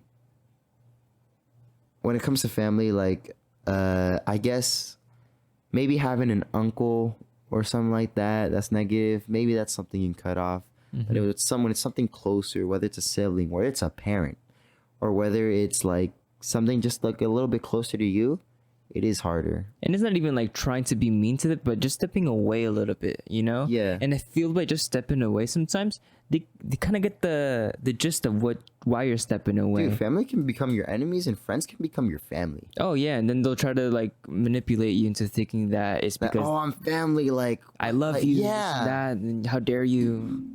100%. I've heard it before all the time. Yeah, dude. So I don't know if I mentioned this in the podcast yet or not. So I pretty much grew up with a single mother and my older brother. Well, sort of with my older brother. He took care of me when I was younger, but now he's like more focused on his work. But so pretty much I didn't have a father. Like, I mean, it was hard because like, so having a single mother, and this mother was working, and then my brother's also working. I was pretty much just alone in the house, you know? Yeah. And like, yeah, dads are important. Yeah, I mean, having a male role model, you know, having a male, yeah, 100%. And then I did have a stepfather once when I was what's it called? When I was like 13, 12. And he was a great role model. I love it. We still talk to him. Like, I talked to him yesterday because we had to like give him some documents that stayed in the house or something like that. But yeah, I think his name is Paco. I'll mention him. It's fine. But like, shout out Paco. Yeah. He was one of my male role models growing up, definitely. Apart from my older brother, and I think those are the two main role models. Definitely my brother being first because he's been there my whole entire life, and then probably that stepfather that I had at the time. He was definitely someone who like at least gave me like a free trial of what it was to have a father. That's a little taste. Yeah. And that was something that I guess I would consider family. And when it comes to my actual family, ya sea tías or primos or other things like that, it's really problematic, dude. Yeah. And it's kind of sad the way I see it. So before my grandma passed away, she passed away in 2018, this month actually, in 30th of August in 2018. About to be 5 years since she passed away. Rest in peace. So I was really close to her. But pretty much, I guess, before she passed away, the family was a little more united. You know, she was like a good backbone. She was the queen. Yeah, she was she was the queen. Yeah, she was. I love going back to those terms: kings and queens and kingdoms. Yeah, I remember once, like, you know how I mentioned the spoken arts program. I remember making a poem. I called it King and Queen. It was about my grandmother and my grandfather, and how they like, I guess led our family to like where it is now. But like, or at least how they were role models. But so pretty much like my grandma, so like she was, I guess, the queen of our family, and what like kept us together. Yeah, she kept the kingdom from falling apart. Pretty much. And then when she passed away, just more problems, more separation. Like, nobody even talks to each other, dude. All my family, and it's not something I want to expose, but it's also something that's my life, you know? Yeah. And like, that's the thing. We hold back a lot on conversations like that in the sake of someone's feelings, but sometimes it's not even just to rat somebody out or make somebody feel bad. It's just, that's how it went. That's how it went, and that's how it is, and that's your story, bro. And I guess to have respect for them, I'm not mentioning names. I'm not mentioning who exactly, you know. So that's what I'm gonna do. Because I definitely have some cool families. Hey, if the shoe fits, you know, they'll know who it is because they're like, oh man, I'm that person. Yeah. So I'm not gonna disrespect people and saying who exactly did what and what happened like that. I'm not that type of person. I don't like being that type of person. Also comes with my like last relationship. I'm not gonna say anything about that, who it is, or anything about them either. So, but yeah, pretty much like our family just like kept separating. Some more problems, like dwelling with the past, and that's just, we don't even talk no more, dude. It's like, it's crazy. Like, if we were like a united family that just like talked and worked, we'd be a big ass family. We'll go back to a super simple quote. It's not always greener on the other side. It's green exactly where you water it. Exactly. So that's what I'm saying. Like, I definitely think some of my friends right now I consider more family than actual blood family. Yeah. As hurtful or as cruel as it may sound, I definitely am sure of saying that. Yeah. Not really. He's a weird one. The other one, if you see the other one, you can do literally almost anything you want. But him, he's weird. But he likes being pet. Come up here. Is he gonna come? No. He's very affectionate. He just doesn't. He just has his little boundaries. 100%. He will. Yeah. Yeah. Go like that too. That's cool. Watch. He'll go over there right now. Oh my god, that's so cute. He'll smell you a little bit. He's gonna wonder who you are. My cat's over there playing with the live audience. That's cool. But yeah, bro. Back to the topic. Yeah, so yeah, like if speaking about like blood, you know, like your friends, just like your friends you could probably consider your friends or like maybe even pets, you know. You could probably consider them more family than actual like blood family, and it's just crazy to think about. I feel like because they're family, they seem that they have the right to hurt you at the same time. The right to hurt you and the right to like try to take control in a way. Yeah. And that's like, it's actually really like es algo muy feo. Yeah, it's in the feel. It's really, really bad. It feels terrible, dude. And like I don't want to be mean to anybody, but you guys don't realize the amount of damage you're doing to me at the same time. Exactly. And the worst part is the excuse they use as family, you know, like yeah. That's the main, you know, that should be the main reasoning to why you shouldn't be doing things because you're my family. Out of all the people in the world, you're the one that's hurting me. How crazy is that? How ironic is that? I know, right? It's just like, yeah, it's something I've had to also deal with. My brother has had to deal with, my mother. Yeah, and I'm with you. I understand you completely. Yeah, so, I mean, it's just crazy to think about, like, yeah, we have our family moments, and then there's also family moments where it actually feels fake. Yeah, and as time goes, you almost start learning when someone is being fake. 100%. Oh yeah, that's also something I've Calling also learned growing up. Probably like saying like or like reading people, you know, reading how they are and like what their intentions are and whatnot. Hi. So this is the cat. But yeah, and I guess she just wants to hop on the podcast. I'll probably move him in a little bit. He's cool. Don't worry. He'll literally go like that. Really? He's very affectionate. Oh he just doesn't God. like being touched like on his back because it's kind of sensitive or something. And then he doesn't like getting picked up because of his weight. Hi. But he's very affectionate. Like that fool is a little mama's boy. I swear. He follows my mom everywhere. My sister everywhere around the house. Dude, We had him when he was this big. Like umbilical cord and everything still. Next to a pool, he was that baby, bottle fed. Look at that. He put his head on top of my head. He was like that, huh? Yeah. That's so cute. He's really cool. His name is Taz. Taz. I call him. Shout out. Way. Like for example, like you could have more affection to like a cat more than like a family member, you know? Yeah.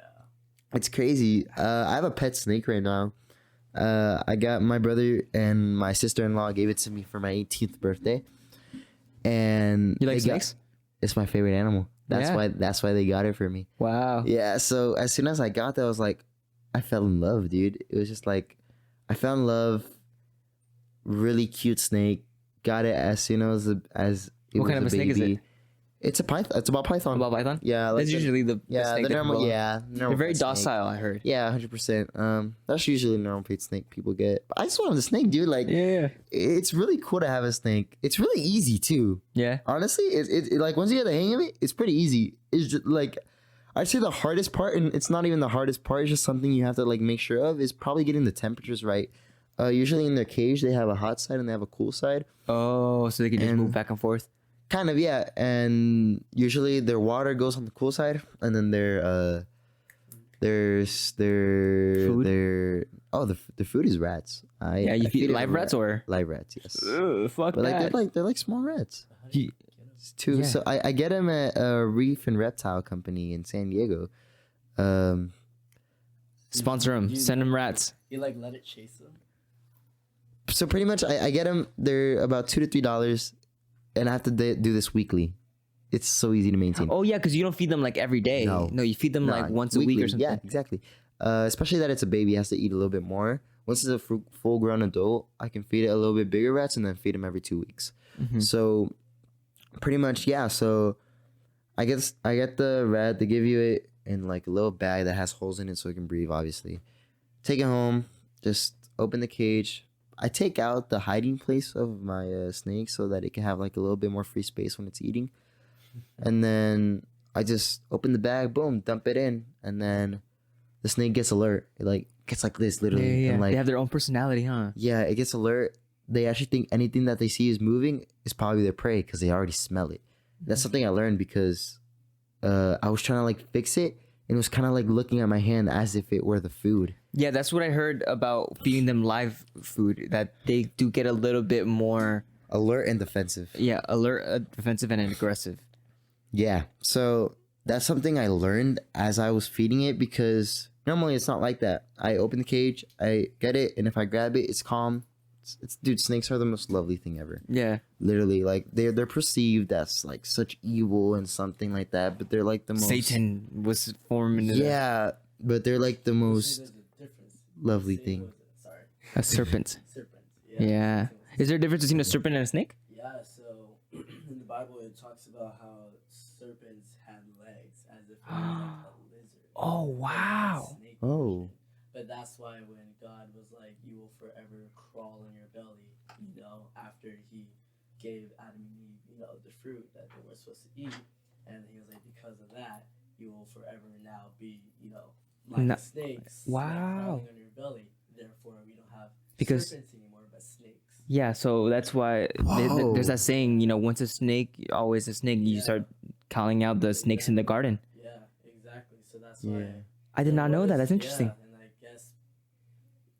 I guess conspiracy was that's why like all the quote unquote serpents in the garden, they're non existent anymore. That's why we have snakes. Now What? it's hereditary. Wow. Yeah. That's dope. Are you very, That's why we have snakes. are you into religion? Yeah, I'm Christian, so I like Me know too. the stories. I also very into like conspiracy theories too. Yeah. I'd be very excited to talk to you next someday on the podcast. Of course. Yeah, that'd For be very sure. interesting because that sounds. I never knew that. I didn't know there was a difference between a serpent and a snake. I didn't either, actually. So yeah, pretty much so like they're perceived as like really just evil things, you know. But they're Yeah. like they're really lovely, you know. I could grab my snake, put it on my neck, and it's just there chilling. Does it ever choke you out? No, Will it ever choke you out? probably not, because it knows me, you know. And like I'll take my chances. they're cold-blooded animals, right? Yeah. The cold-blooded animals, they don't feel feelings, but they do appreciate the warmth you give them. So Oh, yeah, wow. So, yeah, it's weird. So the only time my snake has gotten defensive is when I feed it the live rat, but that's because it's hunting for it. It's only during that time. Once it grabs it and it strikes and boom and eats it up, it's calm again. Yeah. But like if And it's snakes, because it's hungry. yeah, no, I mean, it's not even hungry. Like, for a snake to actually get hungry, they have to, like, have a really long period of time not eating, and that's when they actually get really defensive. They'll probably bite you. Uh-huh. But if you feed it consistently, even if you miss, like, a day or two, or, like, maybe even a month of, like, not feeding it, it will probably not bite you still. You just have to Wow. feed it. Like, just feed it. And I've chilled with it on my bed, dude. Like, before I go to sleep, I just have it on my neck. Sometimes I'm on, like, Instagram and just, like, tries to, like, slither away. Sometimes I just grab it back. Hey, get back here. And boom, it's just there. Her name is Medusa. Medusa. Yeah. So, you know the meaning of Medusa? I think so, yeah. But what are you about Pretty to say? much Medusa is, I guess, a character that is evil, but it fights evil with evil. Uh-huh. So you know how people perceive snakes like as evil? Uh-huh. That's why I named her Medusa. It's like it's perceived as evil, but it's fight evil. Have you heard the story of Medusa? Not the full story, but like that meaning is kind of what intrigued me to like name it Medusa. Also, and the reason I got Medusa is because I asked my sister-in-law's brother. So my brother's brother-in-law, he got asked like, what should I name the snake? And he was like Medusa. I was like, that's dope. And then I looked at the meaning. I was like, Medusa's perfect. Yeah. You know, but do you know this? What is the story? It's of Medusa? well, Medusa's from like the Greek mythology stuff, right? I Yes. used to be into Greek mythology when I was a kid. When Me too. when they started introducing it, huh? Yeah, Percy Jackson. Percy Jackson was Yes. ooh, Yes. Percy Jackson was awesome, you know. And but the story of Medusa is because Poseidon has slept with this human woman, right? Yes. Named Medusa. She was the most beautiful woman in the entire village, city, whatever. Medusa's beautiful. Right? My snake is beautiful. and one of the goddesses, I want to say it was like Aphrodite, that got jealous. Athena? I know it started with an A, but I don't know which one it was. Athena. But she got jealous and eventually turned her into Medusa. Would they know her? The snake head. So that way, no other man will ever lay their gaze upon her because it's not worthy. You're not worthy of any man's gaze ever again because Poseidon was being unfaithful. So anytime that a guy would look at her, they would turn to stone, right? It was a curse. And she turned, I guess, a little bad of it. But when I forgot I want to say it was Perseus that went in and fought or killed Athena. When they chopped off her head, right? The head still worked, and they can still turn people into men. People turn people into stone. Yeah. But when they chopped off the head, that's how the Pegasus came out from her head. And the horse is like is Poseidon's like animal, you know. The horse comes back to Poseidon, you know. It correlates with them. But 100%. The Pegasus came out from the neck of Medusa. Yeah, pretty much. I don't know what the full picture or like the full analogy or the reasoning to the story. I think I have to go back and look to it, but that's how I remember them being explained to me. Yeah, 100%. The Pegasus is like the horse. Yeah, the horse. Yeah. It's like it's also kind of. I used to play GTA, and then there's like this thing called Pegasus, and then they had like the logo as a horse. So that's kind of what. It's a horse with wings. Yeah, a horse with wings. Yeah, exactly. So that's what. So that's where Pegasus came out of. I've heard that before. Yeah. Hippocampus? Yeah, hippocampus is a seahorse. A hippocampus is actually a part of your brain. Yeah, so it's both. Whoa. Okay. No, so pretty much, I guess that story is really dope. So I'm glad I didn't miss it. I'm gonna look more into it, so that way I like really get familiar with it. Yeah, I found the definition. So pretty much the definition of this is like she fights evil with evil, I guess. I mean that's what I read. Mm-hmm. Correct me if I'm wrong, but that's what I read. Yeah, and that's what I really like. Yeah, the evil of men that come in to try to manipulate her into sleeping with them, whatever, you know. Yeah. So instead, she was turned evil and fought the evil that came in with her own evil. Boom, there it is. So yeah, that's what I really liked about that story or meaning, and that's why I named it my snake Medusa. But yeah, I mean, it goes on to like what I was saying. Oh yeah, and my dog is named Molly. She's literally named after a joke, but my grandma gave her that. La name. Molly. Yeah, Molly. When I met Molly, so pretty much I've always wanted a dog, right? And my mom didn't want dogs. My mom was like, "No, we can't have dogs. It's such a big responsibility. I don't like them." She never wanted dogs. Now she's the one who takes care of it the most. But yeah, so she never wanted dogs, and my grandma was like, "You know what? I'm not gonna listen to you, and I'm gonna get my grandson a dog." And she got the dog, and there was this one time my mom and I were going to Mexico. We go to Mexico, and there's just a dog there. And she's like barking at because we were pulling in. She was barking, and she was so cute. She's this French poodle who has half of her face is white, and then she has like a little black spot around her eye, and she's so cute. She has black spots around her body as well. She's just really unique as well as she is beautiful. So pretty much she just had Molly, and my grandma took care of her, and then when she passed away, my mom and I obviously got her, and we have her right now, and she's really cute. And only thing is though, she is really territorial, so if she doesn't know you and you go into the house, she's probably really likely to bite you like on the foot. Like just go out there and just like bite you. But like if you go with her like outside or whatnot, she's just gonna be like the most loving dog ever. She is really loving. She's affectionate. She gets excited every time I go home. Probably when I go home today later, she's gonna be like wagging her tail and just like, yeah, buddy, yeah, exactly. Yeah. So that's how she is. So those two pets, I could definitely say I'd give up some things in my life for them, and I wouldn't give up the same things for like some family members. Sometimes some animals are better than people. Exactly. Well, in Frozen, reindeer are better than people. You know that he has. I never watched Frozen. Was it reindeer? I don't know. I never watched Frozen. It was like a moose. I think so. Something like that. But yeah, let he has go, like. Let it go. Yeah, exactly. Yeah. He has his friend, the moose. I forgot his name. I need to go back and watch. I was gonna say Rudolph, but that's Santa. Yeah. But he has his friend, the moose or whatever it is, Sven. Yeah, Sven. And that's his best friend. He prefers him more than people. So I can definitely see how some people are very problematic. So it's like, this animal, I understand them. They understand me. No, for sure. I mean, but snakes is a very interesting one. I haven't, I've seen people have very deep connections with their snake. Have you ever seen Karate Kid? Which one? I'm not gonna lie. The one with Jaden Smith?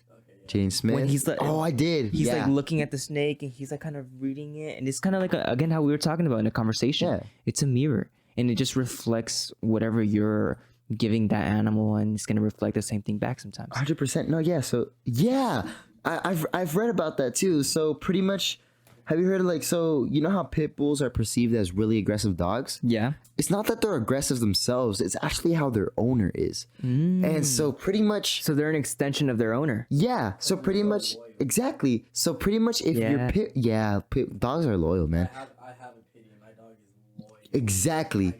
Goes everywhere I go. Yeah. 100%. So pretty much I've seen aggressive pit bulls, but I've also seen the most loving pit bulls ever. I used to have a pit bull. I had a pit bull when I was 6 years old. And she was the most loving pit bull I had. She was like one of the first dogs I ever got. I don't remember what happened, that I had to leave, and then I gave it to my primo, and then 3 months later, I think it passed away actually. And I was like, I never saw it again. I was so sad, but pretty much so. And I know this pit bull right now in my entertainment business class before I dropped out. There's this guy who brings pit bull. It's just such a loving pit bull. Yeah. And I also know the owner, so it's obvious why this pit bull is so loving. So yeah. So pretty much, just like how you said, animals are also a reflection of their owner. Mm-hmm. I don't know if that goes for reptiles, but at least for dogs, it goes like that. I've seen the most loving pit bulls, and they're perceived as the most aggressive dog. I think everyone around or anything around you is probably a reflection of yourself. The world is a reflection of yourself. Exactly. So when you perceive it, I guess. Yeah. So you really stop to think about that. Yeah. So that's what I'm saying. So yeah. So that's what I'm saying. That's why I mentioned earlier as well. Your personal life is also it reflects onto your business life. Yeah, you said that earlier in the podcast. Yeah, exactly. So it's pretty much you just have to have everything in check for just things to flow. Yeah, get to that. You've already worked so hard within yourself to understand the deepest parts of yourself. So it's anything else, just 100%. Yeah, 100%. So yeah, that. So all the conversations, I guess that just goes back to our freaking topic, mentality. That's just crazy. That's how I think. I think wow, that's crazy. We've been talking about mentality this whole podcast. Yeah, and even if we doze off, it always just leads back to what we started. I've noticed that so many times in the podcast. Yeah, 100%. So that's at least a whole hour and 20 of talking about mentality, and I guess how I've thought about things, whether it's music or life or business or anything. It's just life experiences, how you look at things, how you react to things. Yeah. Yeah, that's mentality, man. And then my music career, it's just mentality, how you execute things and just don't procrastinate. Yeah, you're still developing, and so is your music, kind of 100%. You have a good foundation, a very good foundation. So and you acknowledge it as your foundation, but you're also knowing that there's something else that you're going to be creating on top of that foundation. You're getting ready for that. 100%. Yeah. 100%. Yeah. Once you have that strong foundation, you can't break it down. Anyone around you can try, but good luck, man. 100%, man. And then, dude, I was thinking about that topic about dreams, how maybe if they have a meaning or not, I don't know, dude. I was just thinking about that loop thing as well. Just dang, when it comes to my music career or anything, sometimes I do be feeling I am in a loop, and that I don't like being in the same place, and that's just reflecting on that just also is kind of crazy to me. But and especially after this past month of just having to go back and forth to from Tijuana all the way to LA just for school, I can see how you can just fall into that loop mindset, Yeah, 100%. So I guess my plans now that I dropped out of it, you just broke the loop. I mean, it wasn't even really a loop. It was just an exhausting experience. It was an exhausting experience that I couldn't I could get out of it, right? But it was just something that was really exhausting, really time consuming, really pricey, Yeah. And it would take time out of things that maybe I want to do. So, like, for example, I want to do a music video, and I've been planning a music video for I'm Sorry I Love You. Mm-hmm. But because of all this, like, how pricey it is, going to school, these trips back and forth, and then my car payments and whatnot, I'm not going to be able to even execute this video if I keep, like, going the way I'm going. It's also really unhealthy, dude. I worked from 6 to 2 p.m., 6 a.m. to 2 p.m., then I had to drive to LA because my class was at 5:30 p.m. I'd get out at 9 p.m. or maybe a little bit earlier, and then I had to drive back just to sleep or just to get back to TJ around like 12 p.m. or 1 a.m. Sleep 4 to 5 hours just to go back to work at 6 a.m., 2 p.m., repeat that same thing. I'd probably repeat this routine for 3 days straight, have 1 day of rest, which is a Friday, and I'd probably take advantage of that day to rest and then get like a little bit of content out. And then boom, rest. And then next day in the morning, I get my breakfast, see what I can do, because I work the same day from 4 to 12, work again on Sunday, spend a little bit of family time, and then boom, Monday repeats the freaking process. Like, I didn't go to LA 5 times a week, but I definitely go a lot during the week. I go like LA, like I came like 2 to 3 days a week. So I try to like manage my school time, my work time, my music time, and other times, you know, kind of like this podcast, and then what I recorded with Jordan, and then the collab with like La Niña Macha, and like just making the most of your time. Yeah. So, but it was also really exhausting, and like I definitely want. If I had the option to, I would go to school, but you know what? I feel like it's a more right path. And I feel like I also had a lot of issues with staying enrolled in the school. It's like God telling me, like, no, get out. This isn't for you. Yeah, and it just felt wrong, like, to keep going with it. So now that I'm like gonna pursue music while also working and like using my funds in music while living rent free in TJ, and like just giving it my all, it feels right. I just dropped out, but driving over here, I was just analyzing, and I wasn't sad. I didn't regret it. You were reflecting. It felt right. It felt right, and maybe it's for the best. Maybe it was meant to be. Maybe it was a dumb idea. I don't know, but it feels right. Yeah, exactly. Yeah. That was just about to say the same thing. Like even maybe 3 years down the line, you just decide to go back to school. Yeah, maybe, you know. Yeah, it's gonna be there. You know, it's never too late to go back to school. I think there was someone in my class who was like 30s taking that same class. No, I was the youngest one in my class. But I mean, I went through that entertainment business. My first term was management, and passed 100. I got 100 on everything. Literally Nice. every assignment that I did, I got 100, and I was so proud of that. I am so proud of that. But I don't know. It's just like, I know school is gonna be there, but I feel like now with the resources we have, It's just in all like out this there modern already. day, I feel like I can even get the same knowledge online. Or maybe even more. And then also you can also you get to choose again what knowledge you're going to be intaking. You know, even when that's one thing that I noticed when I was in school too. It was that Did you go to college? for a little bit. I dropped out of college after 2 quarters. College dropouts. Let's go, Let's baby. go. I'm not encouraging anybody to drop out of college. All right, Yeah, you go if do what you can't gotta stay do. in school, But stay in school. it is what it is. Situations arrive where you just cannot stay in college, or you know, you don't see it working out for you, and it's okay. You know, you have something else on your mind and something else to go and pursue. You gotta go and do what you gotta do. 100%. You know, and then how you said, all those resources are already online. There's somebody else out there who has already done what you're trying to do. Sometimes the college professor has never even done what you're trying to do.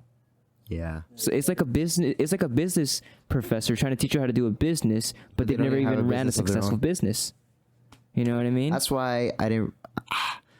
So there's a lot of teachers that would probably give you advice. Like for me in high school, at least, there's a lot of teachers who try to give you advice on like whether it be life things or like music or anything like that. And honestly, I wouldn't listen. Reason being, they're not someone who understands even with the all music. due respect, you know? Like with all due respect, you're not a person in that field that I could take advice from, you know? Yeah. So that's definitely a reason why I didn't Like I'll listen to what you're saying, but just don't expect me to take your advice. Yeah, exactly. Now there's one advice. There's this teacher that I did take advice from. Yeah. His name is Mr. Hale. He was my world history teacher. Mm-hmm. He gave me advice on nutrition, and the reason I took his advice on nutrition is because he was fit. Yeah. And I took his advice, and things just, it was so true, you know? He gave me the advice of, like, I think it's not how many calories, he told me, it's not how many calories you consume a day, but what type of calories you get in. Yeah, the quality. Quality, over quantity. Yeah, and then kind of like, I think he just also put me on some, like, healthy snacks that I also love. There's also dark chocolate. I love dark chocolate, dude. Yeah.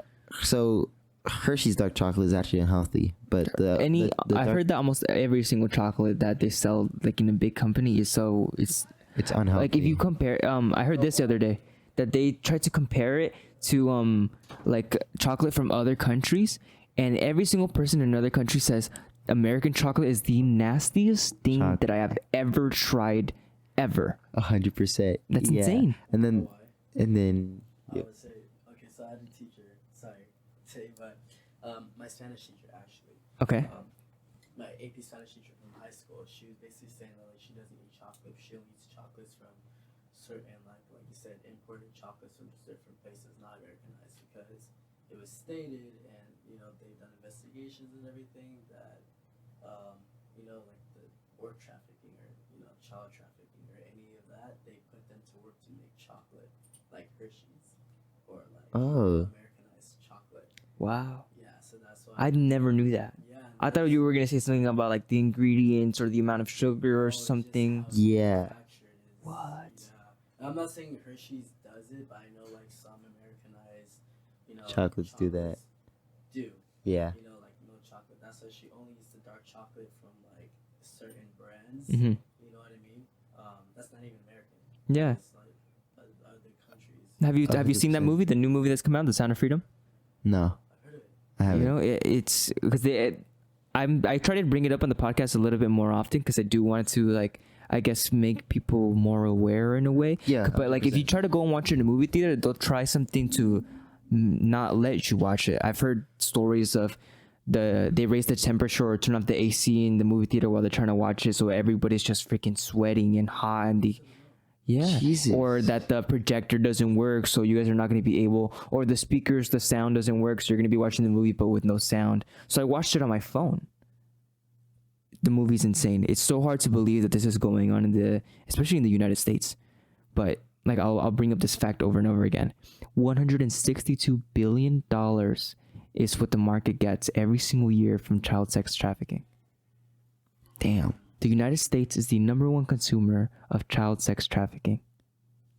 Oh, that's just something really gross and like something that's just like horrifying to think about. There is like evil in this world. How do you do that to a child? And it's crazy how we just started talking about chocolates and it led to this. I know, right? It's just like But No, but you know? yeah, It definitely should. Yeah, wow. Yeah. I was gonna say that my teacher just like told me about nutrition, that there's these, so you know how like there's a percentage of like cacao and dark chocolate, probably about like 80% and above of cacao is probably healthy dark chocolate. Mm-hmm. Whether it's a little more bitter, I love it. I love bitter chocolate. I don't know why. I love the higher the percentage is of cacao, I'll eat it. I love that dark. I don't know why I love that flavor of dark chocolate, but I love it. So those are, he like gave me those tips on those healthy brands, and I started eating, and it helped. And you trusted him. Yeah. It's because he was fit. Yeah, so I pretty much listened to it because of that, and so that's something I definitely listened to. It's crazy how there's people who are trying to give out advice, but they're doing the complete opposite. Like, Exactly. if you look at the American, the person who's in charge is this lady, but she's in charge of like the health department or the health board of the United States, and she's not healthy at all. Or like, I was literally watching this today. This guy that was like really promoting like the whole vaccine stuff, like people should get vaccinated and this and that. And they were asking him like, well, do you exercise? Not No. really. You know, Dude, that's crazy. My PE teacher was a fat guy. what's your diet looking like? I don't really focus on my diet. He considered himself a junk foodaholic. Well, there's a difference, right? Because you have somebody who has the knowledge, but no discipline. No discipline. The discipline takes a That's true. huge role. Right? You can have a person saying like, "Oh, yeah, like doing physical education is awesome. You know, running them out every day, that's great for your health." Like you said, the lady who was on the health board, she has the knowledge. She knows what she's doing. She knows what needs to be done. Just discipline is not there. At the same time, Adding to that thought, like it's ironic. it is because like It's like you're giving me advice, but you're not taking your own. exactly. So pretty much there's a lot of people, right? It also it kind of goes for everything, not just like fitness or anything, but like pretty much people know what they're supposed to do. Like people are not dumb. Humans are not dumb. They play dumb. If people, there's about like people being actually stupid in the world, I'd say about like 15%. But people know what they have to do to execute what they want to do. They just don't do it. They don't apply the lane, like they know, like they say in their head, okay, this is what I need to do to execute this, but they just don't apply it. And for that same reason, that's why they don't execute it. So that's literally one of the topics that we started this conversation on. It's about having that discipline to do the things that you don't want to do in order to make things happen. 100%. So yeah, that goes back to that topic, just about how like procrastination, like just taking your own advice and actually putting it to play, people know what they have to do. People are not stupid. I think I would say I know what I have to do to like maybe like set a goal and like get better and just advance more. It is a lot of work and it's tiring. I heard this expression today from the podcast that I had earlier today. It was, you don't ask a fish how to catch a fish. You ask the fisherman how to catch a fish, because he knows how to catch a fish and he catches fish on a daily basis. You can't ask a fish because they may know, but they're not doing it themselves. Yeah, 100%. What was I gonna say? All right, that reminded me of this salesman who like went to door, or I don't know what saying it was, but it was like, you can feed someone a fish for a day, but if you teach him how to fish, you can feed him for a lifetime. I have no clue what that saying is like, has like anything to do with this whole conversation, but I just brought it up. Yeah, but that's true. It is valid. Yeah, it's very valid. Because you can give them. It's like if I give you, I just give you the opportunity, Yeah. and you do nothing with it. You just take it and that's it. Yeah. But if I show you how to reach out for different opportunities and go and grab them every single time, There's gonna be more. you just grab onto any opportunity that you really want to. Because you already put yourself in the position to just keep fishing. Because now you're just not relying on that person. You can do it yourself. 100%. Yeah. So yeah. Okay. Yeah. Then it is valid. So it is a very valid argument, or not argument, but a statement. Yeah, it's very valid. Yeah, for sure. Let's say, yeah. I mean,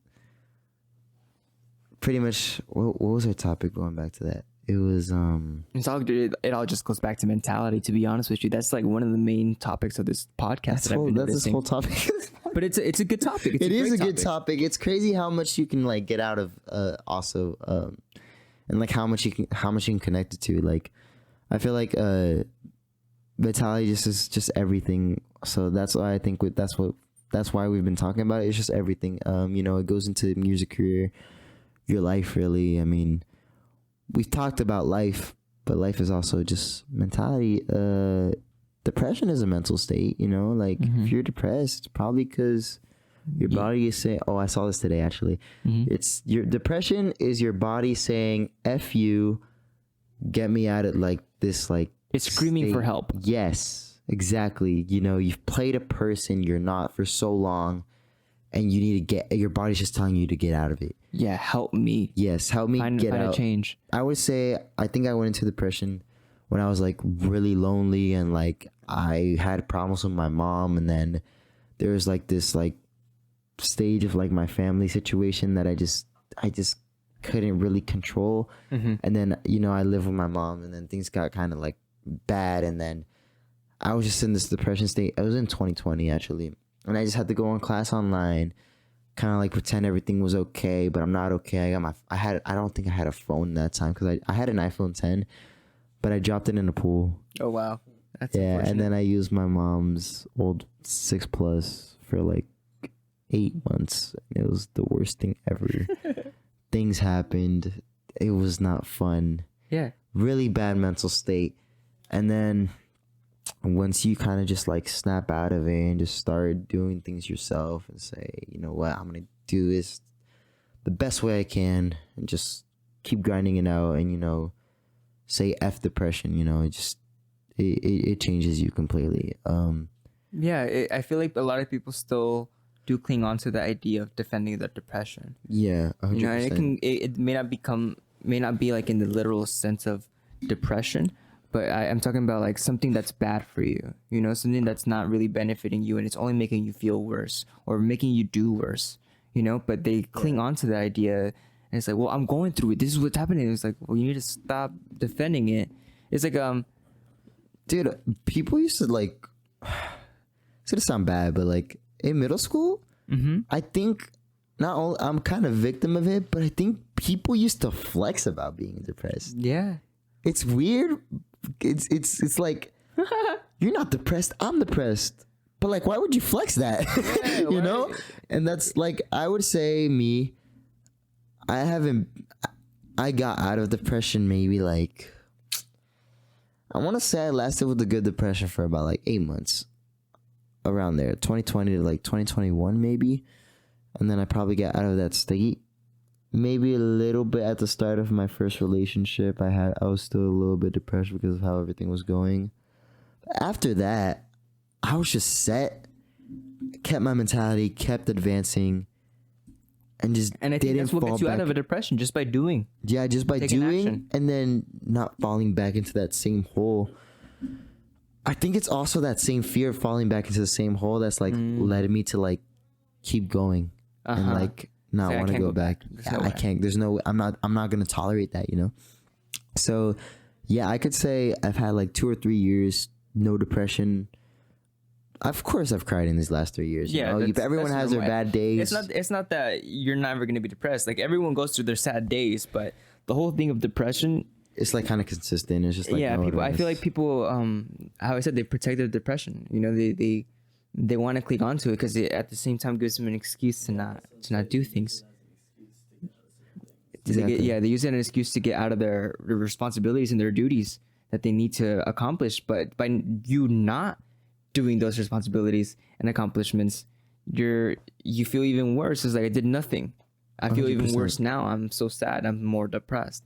But it's like, maybe take some action, make some small baby steps into changing your life, and then you end up finding yourself out of that state. And it's like, and once you start like getting that taste of accomplishment, or like even eating healthier, it's like your body naturally just wants more of that.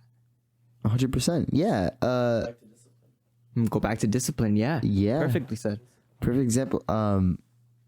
So it's funny you mentioned that thing about that, like, how like, I don't know if you just said like, how like your body gets used to more of more of the good stuff. Yeah, more of the good stuff.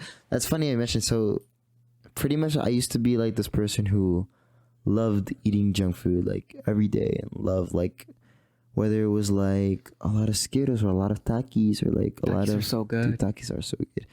But like there's to a point where you eat it too much and you just get grossed out of it. Yeah. And you start eating healthier stuff and you want more healthy. You start being aware of what you're really like taking in, and you're like, I don't know about this one.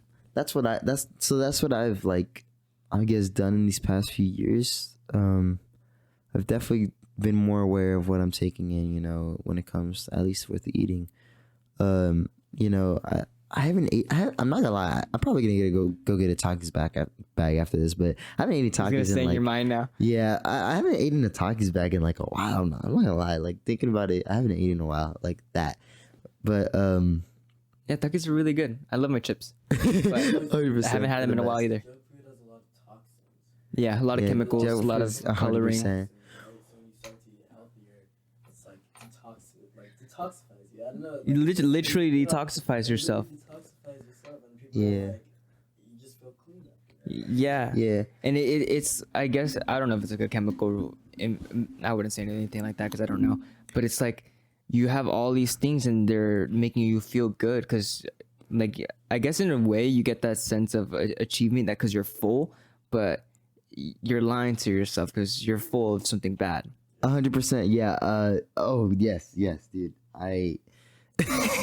It's just funny that you mentioned that. Because I kind of used to deal with that same thing. I was full, but the fact that I just wanted to keep eating more of, like, I'm just gonna say takis. I just wanted to keep eating more, and I just ended up more full, and it was terrible, dude. That state was terrible. I couldn't, man. Now I eat until I feel like comfortable or like not too full, but not hungry either. So I don't like feeling too full when I eat.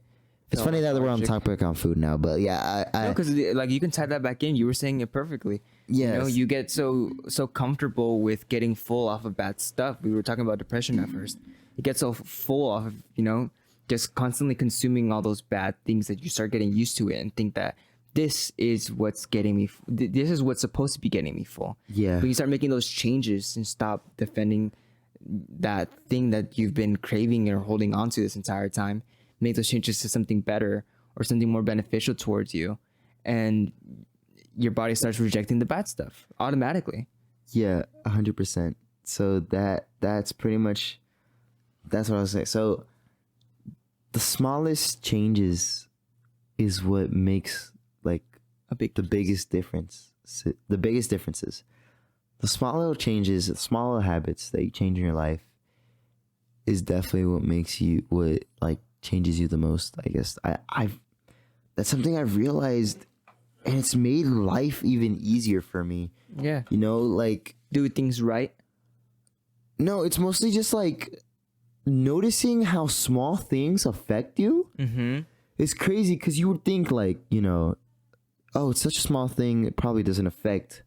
But once you change those like small like little differences and actually realizing for what they are, then you just get easier and you start actually changing things, you know? Like, for example, like, you know, let's say you want to make a studio in your room and you want to take out your bed, but your mom is like, why would you want to take out a bed? You know, it's just arm the studio there with the bed in it and, you know, be comfortable. I was like, but like, it's a small change, but like, I want to have a couch instead. And like that, like, feeling of having a couch and like being able to have my friends there while we record and all that, that makes it's a small difference, but it's like also big. Yeah. It's a big change, you know, it just of how things are. Instead of having like a bed there taking up all this space, you know, this is a real life thing. This is actually something that happened. So that's why I'm like using it as an example, but like those small like little differences and acknowledging them has made it so much easier to like explain as well.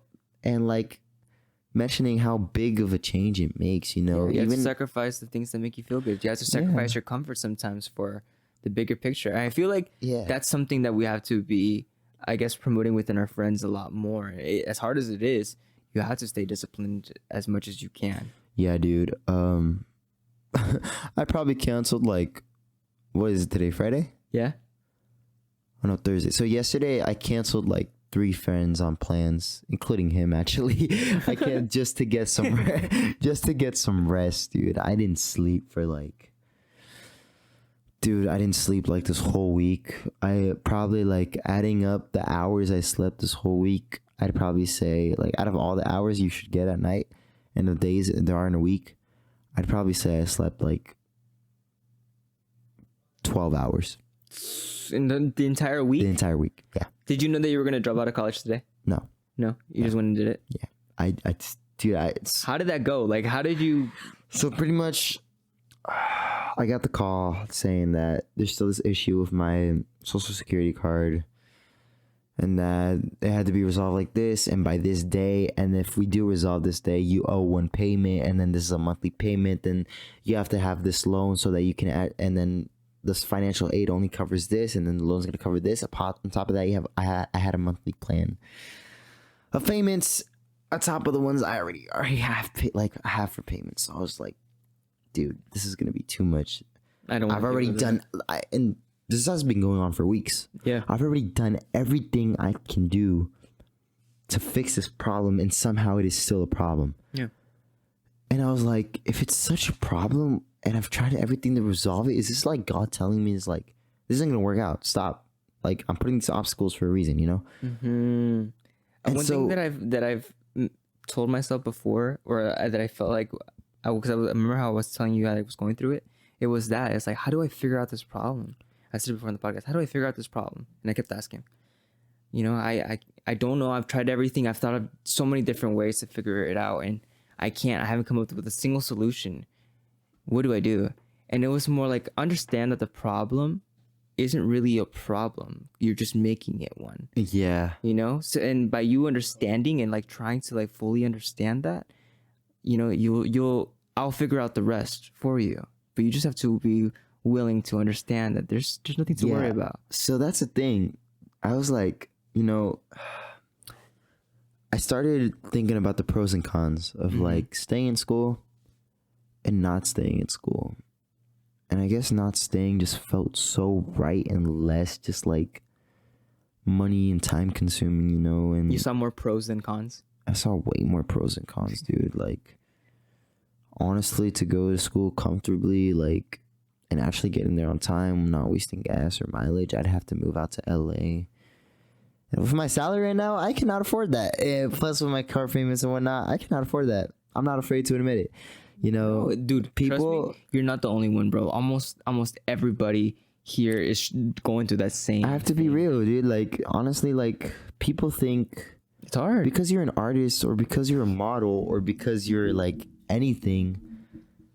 Like, people didn't think you're probably making money or it's going great for you, dude. You're automatically put on a pedestal. You're automatically successful. It's just like, not only him and I have been told like that, but like it's like, oh, like if you're doing that, like why are you doing this? Like, for example, why do you have a job? Like, well, clearly you don't know the entertainment or the industry, you know. That's something he actually said.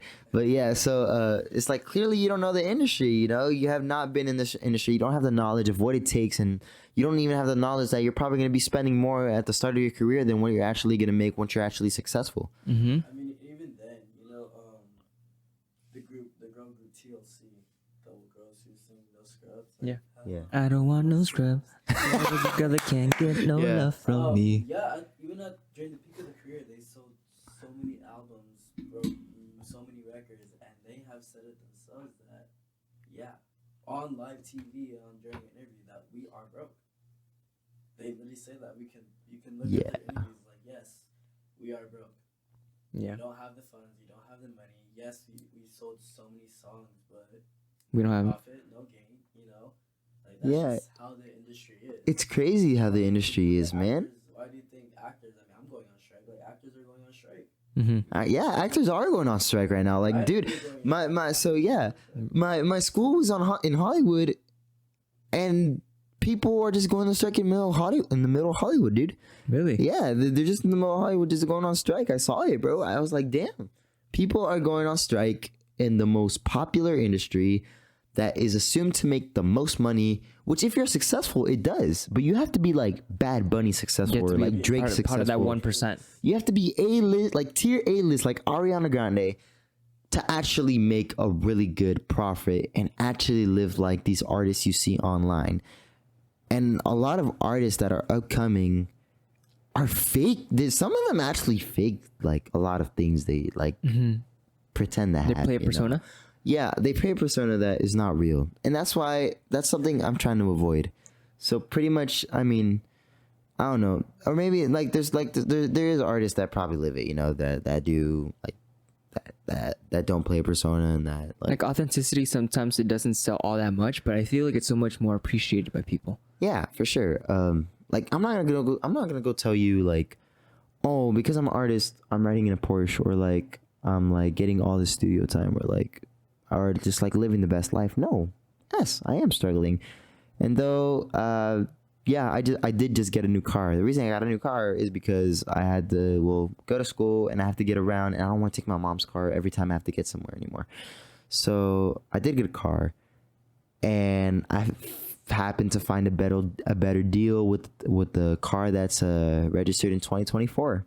So then a used car. It's actually kind of crazy how I found that. I don't know why. I have a Chevy. It all worked out. Yeah, it's working out. Yeah, that's working out. They said, "Here you go." Yeah, I was like, all right, bet. So I have so pretty much, yeah, that's what I was saying. So pretty much, it's crazy to see the industry and how artists and other people like. So it's not pretending, you know. Like some do pretend, like some do play the role, but some are actually going through it. Yeah. If you really think about it, right? For entertainment, the entertainment industry is different, considering the fact that day-to-day normal people who are not in the industry, they see it as turning on the TV as their enjoyment, as their relaxation time, as their hobby, right? Yeah. People on screen, people making that happen for you, that's work, right? A lot of work, yeah. That's a lot of, yeah, it's true. It's just like a regular job. You get up, you get dressed, you know, you go to work. Yeah, I mean, I've been on set for working on movies. I've seen how it goes. You know, it's not just like this thing that you see on the screen. There's so it's not butterflies and roses, dude. It's because it's just like as hard as, you know, being a doctor or being a lawyer or, you know, being an electrician or being an engineer. You know what I mean? Like, yeah, those normal 9-to-5 corporate jobs, like, yeah, you get your degree, okay, and you can just start working a job and be getting paid maybe like 80, 90 grand a year, and you have a straight set salary, right? You'll be set, but that's your stable income.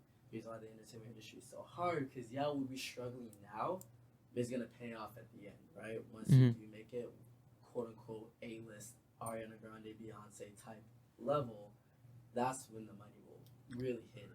But so many years, so much time. I think that's just how art is. You know, that's just how art works. Any genre of art. 100%. I think it's just that, just having that goal of like being an artist and really trying to make a living out of it. That's what I'm saying. The goal is to make a living out of like what you like to do. That's definitely because it's hard. Like, we love doing music, living your life through your art. Yeah, who wouldn't want to do that? Like, I love doing music, but shit, like, it's hard to like make a living out of it. Like, dude. for example, like podcasting, for example, because that's what I'm doing. It would be, I know that money isn't like the main focus of this podcast, but it would be super nice if I was getting paid for it and being able to make a living. Yeah, just dude. Being able to talk the entire time. Like, shoot, if there was a website that like paid you to submit a song every week, I'd be a millionaire by now, dude. Like, you're uploading like 50 different songs. Yeah, dude, that I'd be a millionaire right now. I'd be a billionaire. Shit. I mean, but like, the sad reality is that if you're in the industry, you're gonna lose more than you make. You're probably not gonna even make anything if we're being for real. Like, if you're an artist, you're probably not gonna make anything unless you actually start like getting up there and, you know, getting crazy collaborations or write for. So songwriters make the most money in the industry. Then it goes shows. If you don't sell out a show, you're probably not gonna make profit. If you there's people who pay to perform, dude. There's artists who pay to perform. Yeah, one of my guests was telling me that usually there's a fee just for you to perform up on stage for somebody. 100%. I think that's one of the most effed up things ever too. Yeah, like, I thought it was supposed to be backwards. Yeah, I'm gonna be here to perform my art for your place and bring in people. Yeah, but instead it's like, no, I'm giving you the opportunity to come and perform at my place. But you have to pay me. Yeah, so you just need to pay me with this money and show me gratitude. So that's the thing. It's crazy. Unless you're Taylor Swift. Yeah, 100%.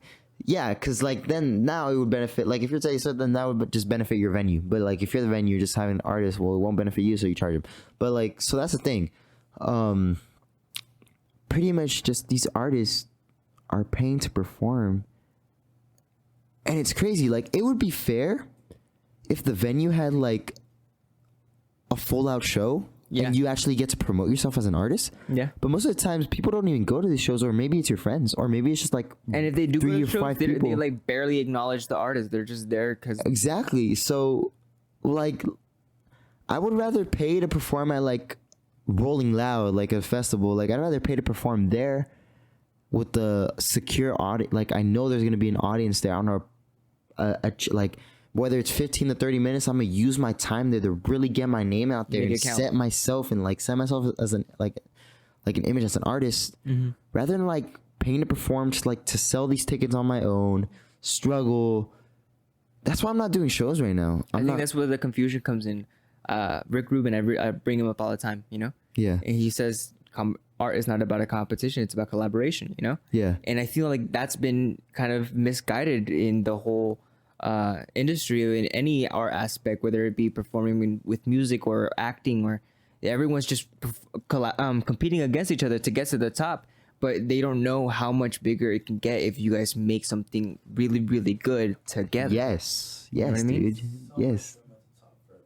Exactly. There's so much room at the top for everyone. So it's kind of sad when you see someone get a little bit too greedy and be like, nah, I don't want you to. I want to. Yeah. Because if that's the case, then everyone would only just be listening to Beyonce. Yeah. Like Beyonce would be the only one everyone would listen to. Ariana Grande would be the only one everyone listened to. Why do you think there's so many movies, so many shows, there's different varieties? So many artists, so many. And look at how excited we get when you're like, did you hear that he's gonna be on that track with? Yeah. You know, the feature, you know, the collaboration. You're just so excited to see two great people. Boom, make something great. And then, dude, you know what I loved? And like, I just got excited about it. You know that project Lil Dicky did about the Earth? Dude, that had like every single artist on that track, and each artist had like one line, but it was dope as hell. The message was dope as hell. The animation was crazy. Dude. Or like when they have like ciphers. I love hearing ciphers. Yeah, like ciphers one are that I was Double XL? The What's Poppin'. You know, it's just the baby and Lil Wayne. Yeah, I love just that, goes dude. in and does their thing as best as they can, and look at what they made. For me, I think that's freaking fantastic. Yes, dude. Yeah. That's an amazing. What's poppin'? So yeah, Exactly. collaborations are crucial, dude. That's why I'm doing more collabs right now. Like I, you know, if I were to work hard and I knew my hard work would get me to like it would get me to where I want to be, I'd probably work alone. But like collaborations are crucial, and they're also like, honestly, I realized they are beautiful. Yes. Collaborating is amazing, dude. Honestly, being able to make a project with someone and like create something with someone, and like two heads are always better than one, you know? For sure, yeah. Yeah, so it's an amazing experience, especially if you have that connection with somebody. So that's why I was like, that's why I was mentioning earlier, like if I collab with someone, there's definitely some sort of connection I want to have. Like I don't want to deal with someone who just goes to the studio, is like, all right, yo, let's get the song over with, and I'm like, yo, yeah, so how's your day? Yeah, it was good. Okay, I want to do, all right, so what's up with the rest? Like, it's up to you, you know? Like, Yeah. I don't know. I don't even want to do the project at that point. I heard this by Kanye West. He said people are meant to be used. Like you're supposed to use people, not abuse, but use people. Like you can't. There's this mentality that's been like strucken into everybody. It's like, well, I did it all on my own. I'm self-made, but I'm like that. That's cap. complete. There's a reason why humanity exists, bro. That's why there's always an army behind the entire empire. The empire wouldn't be an empire if it was just one person. No, it's everybody inside the empire that makes it what it is. Exactly. Yeah. That's why that's the beauty of collaboration, man. You do your best, and then you want them to do their best, and you want them to do their best, and by everyone being their best, something is gonna come out of it. Yeah, especially when it comes to like the best songs, to you, bro. at least. Like especially when it comes to songs, bro. Like if let's say these 5 artists, right? Justin Bieber, Kendrick Lamar, Beyonce, Ed Sheeran, and like I don't know, Ariana Grande. Like imagine The Weeknd. Yeah, imagine they all came on a song together to like get this message out. You're probably more likely to hear that song than like a song of The Weeknd by itself. Like you're probably gonna like, if you're a fan of The Weeknd, you're probably gonna like. You're definitely gonna hear it. Yeah, but like all of these. Yeah, but like if you're like a fan of like Ariana Grande, you're probably not gonna listen to like The Weeknd's message. Imagine if like they collabed. Now you become fans of all of them, and then you also get a message. It's like, it's just amazing, bro. Like just collaboration itself is just beautiful, you know. Yeah. Movies too, like the Don't Look Up movie. I don't know if you guys. Oh, that was a great movie. Don't Look Up. I need to watch it again. Jennifer Lawrence, Meryl Streep, Ariana Grande, Timothy. Oh. You have so many of these A-list Dude, no. Actors, So you know? right now, Everyone would just be like, "Oh shit, you're in it! You're in it! Oh, you're in it!" Yeah. Yeah. Okay, that's how you hype people up. yeah. Yes. So pretty much, yeah. So recently, did you watch the Barbie movie? I did. I don't want to give out spoilers, but there is a lot of actors in there from like people you would see on Netflix and on WWE, and then it was a lot of people in there. Yeah. And then you have this, and then one from. Ooh, okay, I'm gonna expose. I mean, it's not like it's obviously. I think it's in the trailer, but imagine seeing the girl who played Harley Quinn playing Barbie. That's crazy, dude. I was tripping over the fact when I watched that. I was like, Just seeing that brand that new range, character. the range, Yes, dude, range. the range of the acting is crazy. Like you're just a villain, and then now you play like a role model. Yeah, a super like girly role model. Yes. Yeah. So I was shocked by it. Now when I watch movies, I actually focus more on the production, the message, and like how this movie I was do. like. I do too. Yeah, I analyze almost everything. Me of too. the art. Like I analyze like, It's so bad. wow, It's, it's crazy. Like now It you destroys the concept of like the movie yeah, because you're like too you focused don't even on watch the movie for the movie anymore. You just watch it to like, wow, this is crazy. Like that production, like how much work did it take? You know, that's what I was thinking about it. Like even just like these little things, like wow, that production is so dope. Yeah, the way they made the movie was beautiful. 100%. Oh, that was yeah. I'm just like, oh, they took beat in that part. Oh, they used substitution for this part. Oh, they Yeah. It's so bad. Just like just like how you how you analyze everything is like Like just Jonah Hill is crazy. one of those actors that I've always like, not always, but they've like pointed out how he acts sometimes, and I'm like, I'm gonna start looking more into his acting when I watch him on the screen. Yeah, Jonah Hill. He's also in the, Jonah Hill. Huh? he's also in the Don't Look Up movie. In the Don't Look Up movie. Yeah. But you see his acting and how he can play different characters, and you're like, wow, like you would have never expected it from the guy who was in Superbad, who was, you know, just that guy that, you know, people made fun of just for being funny. But like you see him play more serious roles, more comedic roles, more action roles, more, you know, sad roles, like a whole bunch of different roles that he's played, and he plays them so well. Yeah, it's crazy, dude. Maybe it's that. Isn't it? Maybe it's not even like collaboration with other people, but just a collaboration with different forms of art. Yeah, You know, so 100%. it's like when you go into like, who knows, maybe one day you pull out like a reggae album, Yeah. you know, and you really do good, and maybe you bring somebody who is in that genre, put them on your song, get them like to actually shine too. You know, it's a win-win for everybody, I think. Yeah, 100%. No, like, and then the turn, like, so for collaborating, like, actually, most of the people I know who are in the industry, I met through dancing. It's really weird.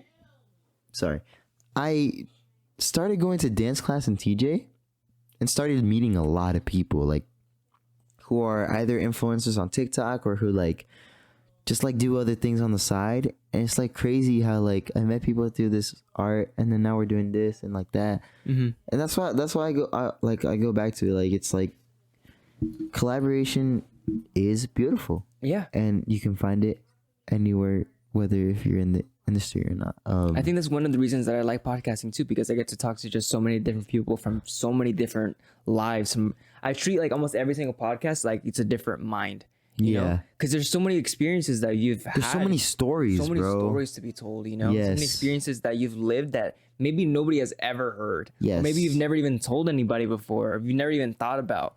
And like once we actually sit down and get to talking, there's so much information that just goes into your brain. You're like, wow, Yeah. like I just learned something completely brand new. And different perspectives of how like you see things, you Gaining know? perspectives. Yes. I really think about it as like perspective. Perspective. And it's like now it's just like a big bubble. And you probably end up like choosing like the perspective like that's best for you, I guess, in a way, like to see it in a way like that's more positive. Because it's not even that. It's like just acknowledging different perspectives. It allows you to come to just like a deep understanding of almost how everything else works. Because it's like, oh, well, that reminds me of this person and how when they said. I bring that up a lot. You've heard me in the podcast. Yeah. Oh, that brings me to that podcast where I was talking. Oh yeah, this happened in the podcast before. Yeah. You've seen how much like information has just come at me, just by talking to somebody. I know, dude. It's really interesting. It increases your level of empathy. And yeah. Yeah, empathy is, Dude, I haven't even thought about that word like this whole podcast. That's crazy. Like, I'm glad you bring it up. Big one. Empathy, yeah, like you're good. No, like it's just like, yeah, empathy. Like you, by the way you like talk to other people, you just get like. So I'm gonna use an example. I was working the other day, and this person was like, "Oh, I barely got any sleep. I'm so tired." I was like, "What time did you sleep?" And she was like, 10 p.m. And we got into work at 6. I was like, "You're chilling." And like, but like, and then I started explaining, and she was like, "Why?" And then I started explaining to her how like my routine of like going to LA and like whatnot, and like how I drove back and like didn't really get much sleep, and like pretty much since I didn't get much sleep, I ended up getting to TJ at 1, slept 4 or 5 hours, and then just came to work, and then I have to do the same thing again. She was like, "Wow, I can't complain." So I guess in that like example, she kind of felt a little bit of empathy for me, and I guess it was a little bit of like stories, and like I kind of felt empathy for her as well. Like even though I would say like in terms of sleep, at least I say I'm struggling a little bit more, but like I also get her point of view. Like I used to be in that position where like I used to sleep at like 9 p.m. and go to school at like 8, and I'd still be tired in the morning. So I get that. But like now I feel like sleeping at 10 p.m. and then going to work at 6 is like a lot of rest for me. And it's like, it feels like a blessing for me because I'm not used to that anymore. So it's weird how like people's like perspectives come into play, and like how other stories are told, and like, because like you would say, a wider perspective. yeah, you would say I'm working hard, right? Going to LA and like hard work, like working in Chula Vista, living in TJ, and going back and forth. Yeah. You would say I'm working hard, but I know there's people who work harder than me. Well, yeah, I know there's people who work harder than me. It's a fact. There's stories that are out there that are crazy, and they'll tell you you're not outworking me. Yeah. If you were outworking me, you'd be in a better position than me. Yeah, exactly. So that's why. So that's also like why I feel like also. Well, I don't know actually, because one thing that I've heard is that a lot of millionaires are now lazy. Well, that's because once you get out there, because once you, They've already done all the hard work. Once you do all the hard work, it just gets easier and just kind of chilling. That's kind of like, that's also a goal, dude. Like, work hard, like the first like 10 years of like your 20s, and by the time you're 30, bro, you're chilling. You're set. You got your retirement, and now it's like Todd Graves, bro. Todd Graves is the owner of Raising Cane's, you know. So pretty much he worked really hard in Alaska, fished, and like got paid to actually start his business. And the first restaurant was built in Baton Rouge, Louisiana. And him and his friends constructed this Raising Cane's, did all the hard work.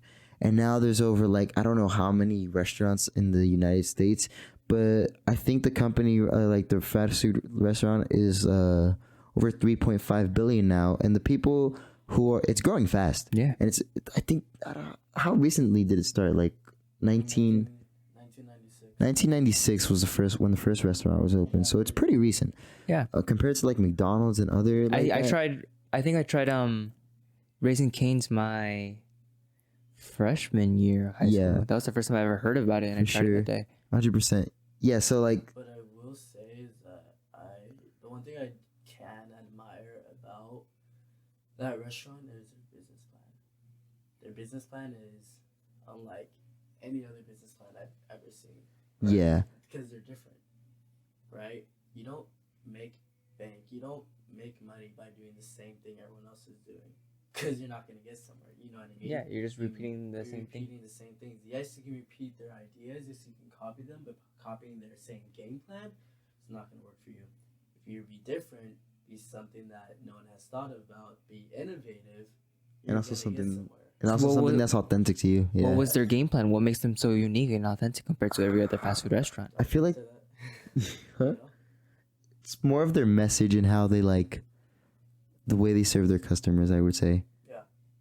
Yeah. Just from what I've seen is that and their community, their culture. Yeah, they build their business around how you would feel, right? So whenever like people work there, they have the saying, you would serve what you would eat. If you wouldn't eat, you'd throw away, right? Yeah. It's all about that empathy. So being human. Empathy and having quality, Right? And they're all about like the customers. Everything is the eye of the customer. everything Yeah. is, you know, what would you see when you walk in? Yeah. Dirty floors, trash cans filled, like trays everywhere. I don't Yeah. want to eat at that place. No, and then some McDonald's employees, like I get that they don't get paid enough, but they do come off as like very, very rude. Exactly. Yeah. You know? Because that company doesn't treat their employees well. So Yeah. They want to work for them. So they have that customer or that employee / culture connection. Yeah. I guess that's the biggest culture. Just So yeah, that's why we're saying like Raising Cane's, they have an amazing like. But also, they're not greedy.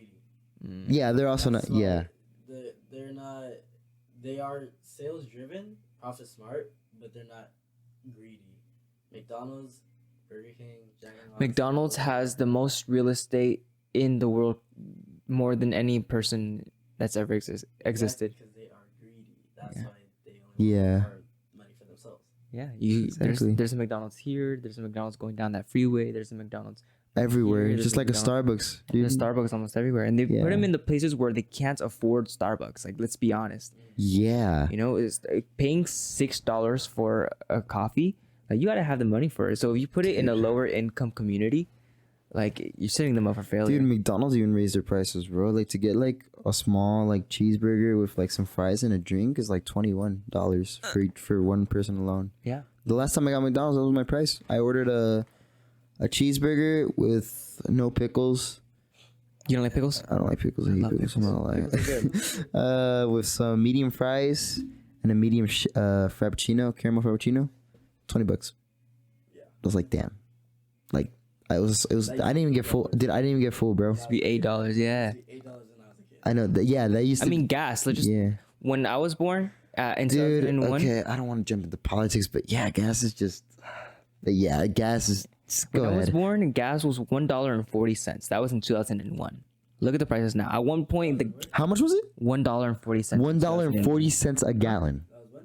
2001. 2001. Oh, two, baby. Oh, so when you're I wish that was gas price right now, dude. right, dude, you saw them skyrocket all the way to $8 in some places. Yeah. That's insane. Yeah. Because when I was like, I grew up here, but I also grew up in Vegas too. So my family would live there. Whenever we'd go visit, we'd be like, "Oh my gosh, gas is $2-3 here. It's so cheap." Go back to California. Oh my gosh, it's $4. It's so expensive. No, Nowadays, $4. You're lucky if you have $4.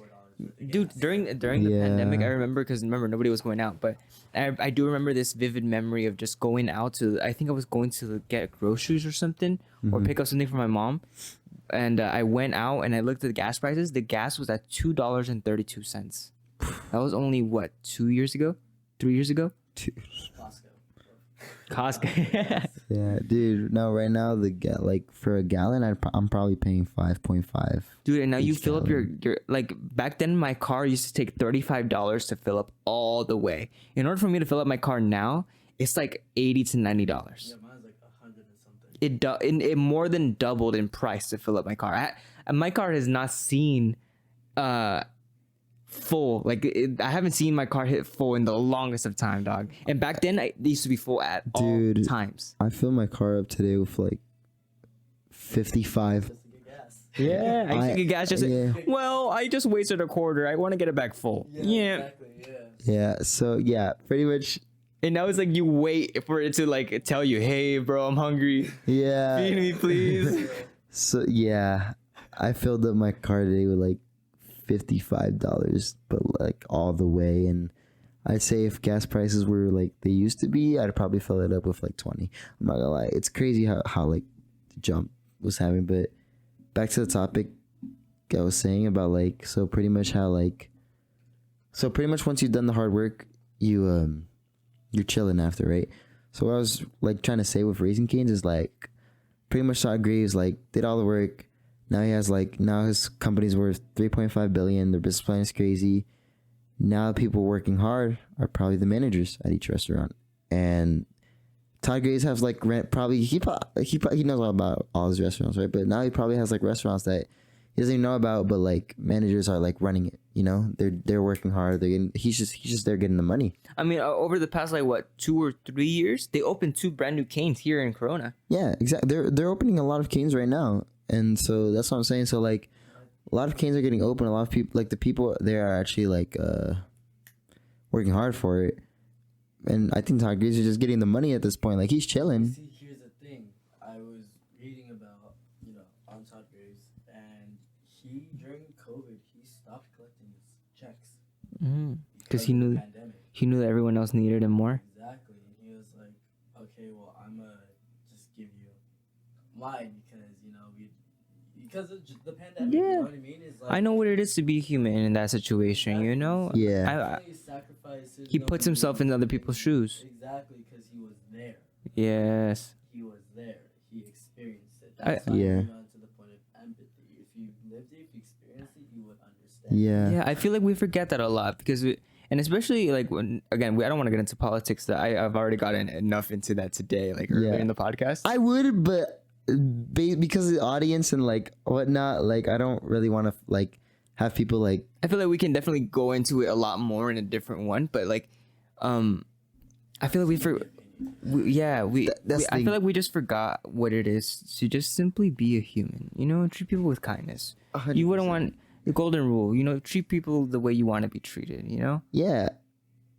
I do want to get into politics, but go for it. If you want to, we can. The reason I don't want to is because I am very opinionated, and I will say I like this president more than the other president, and I don't really want to sacrifice maybe someone watching just because of that sort of opinion.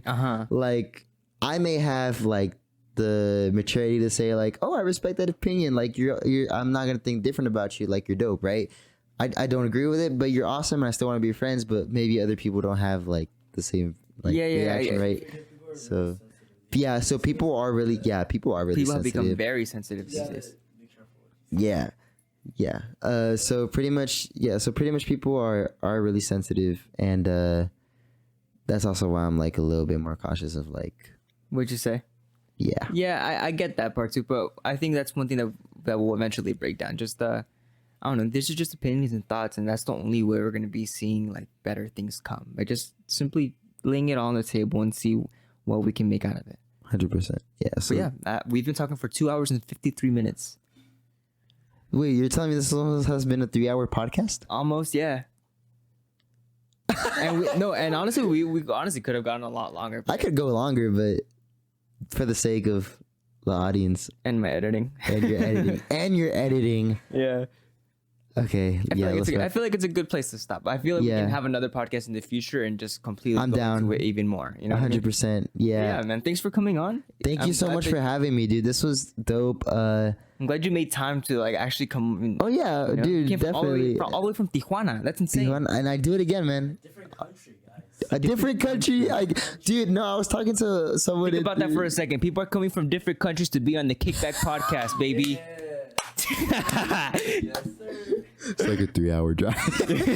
But like, yeah, so different country. Different countries. Thank you for having me. Thank you for watching. If you made it up to this point, you deserve free merch. I don't have merch yet, but you deserve free merch, and you deserve the future free merch of this person right here. Sorry for. You're good. You're good. You got really interesting topics. I definitely gotta have you on the podcast one day. Yeah. I definitely gotta have you on the podcast. We should definitely have a good conversation. Yeah. So thank you for having me. Thank you for watching. I hope you enjoyed this conversation that I very much enjoyed as well. Listen to my music on all platforms. My name is Xteve, Xteve. On Instagram, I'm Xteve4L, and on TikTok, I'm Xteve_. Follow me and subscribe, like, comment what you think. We gotta get a lot of clips of this too, dude. I think he just said everything perfectly. Make sure to like and subscribe. Thank you guys so much for watching. Yeah. Go follow him on all of his social platforms. Everything's gonna be down in the description below. You guys already know the deal. Yes, if you guys sir. are listening over on Spotify or any audio listening platform, come over to YouTube. There's a whole video podcast here ready for you guys to watch. Yes, sir. I think that's it. That's dope. Thank you guys for watching. I'll catch you guys all in the next video. Show.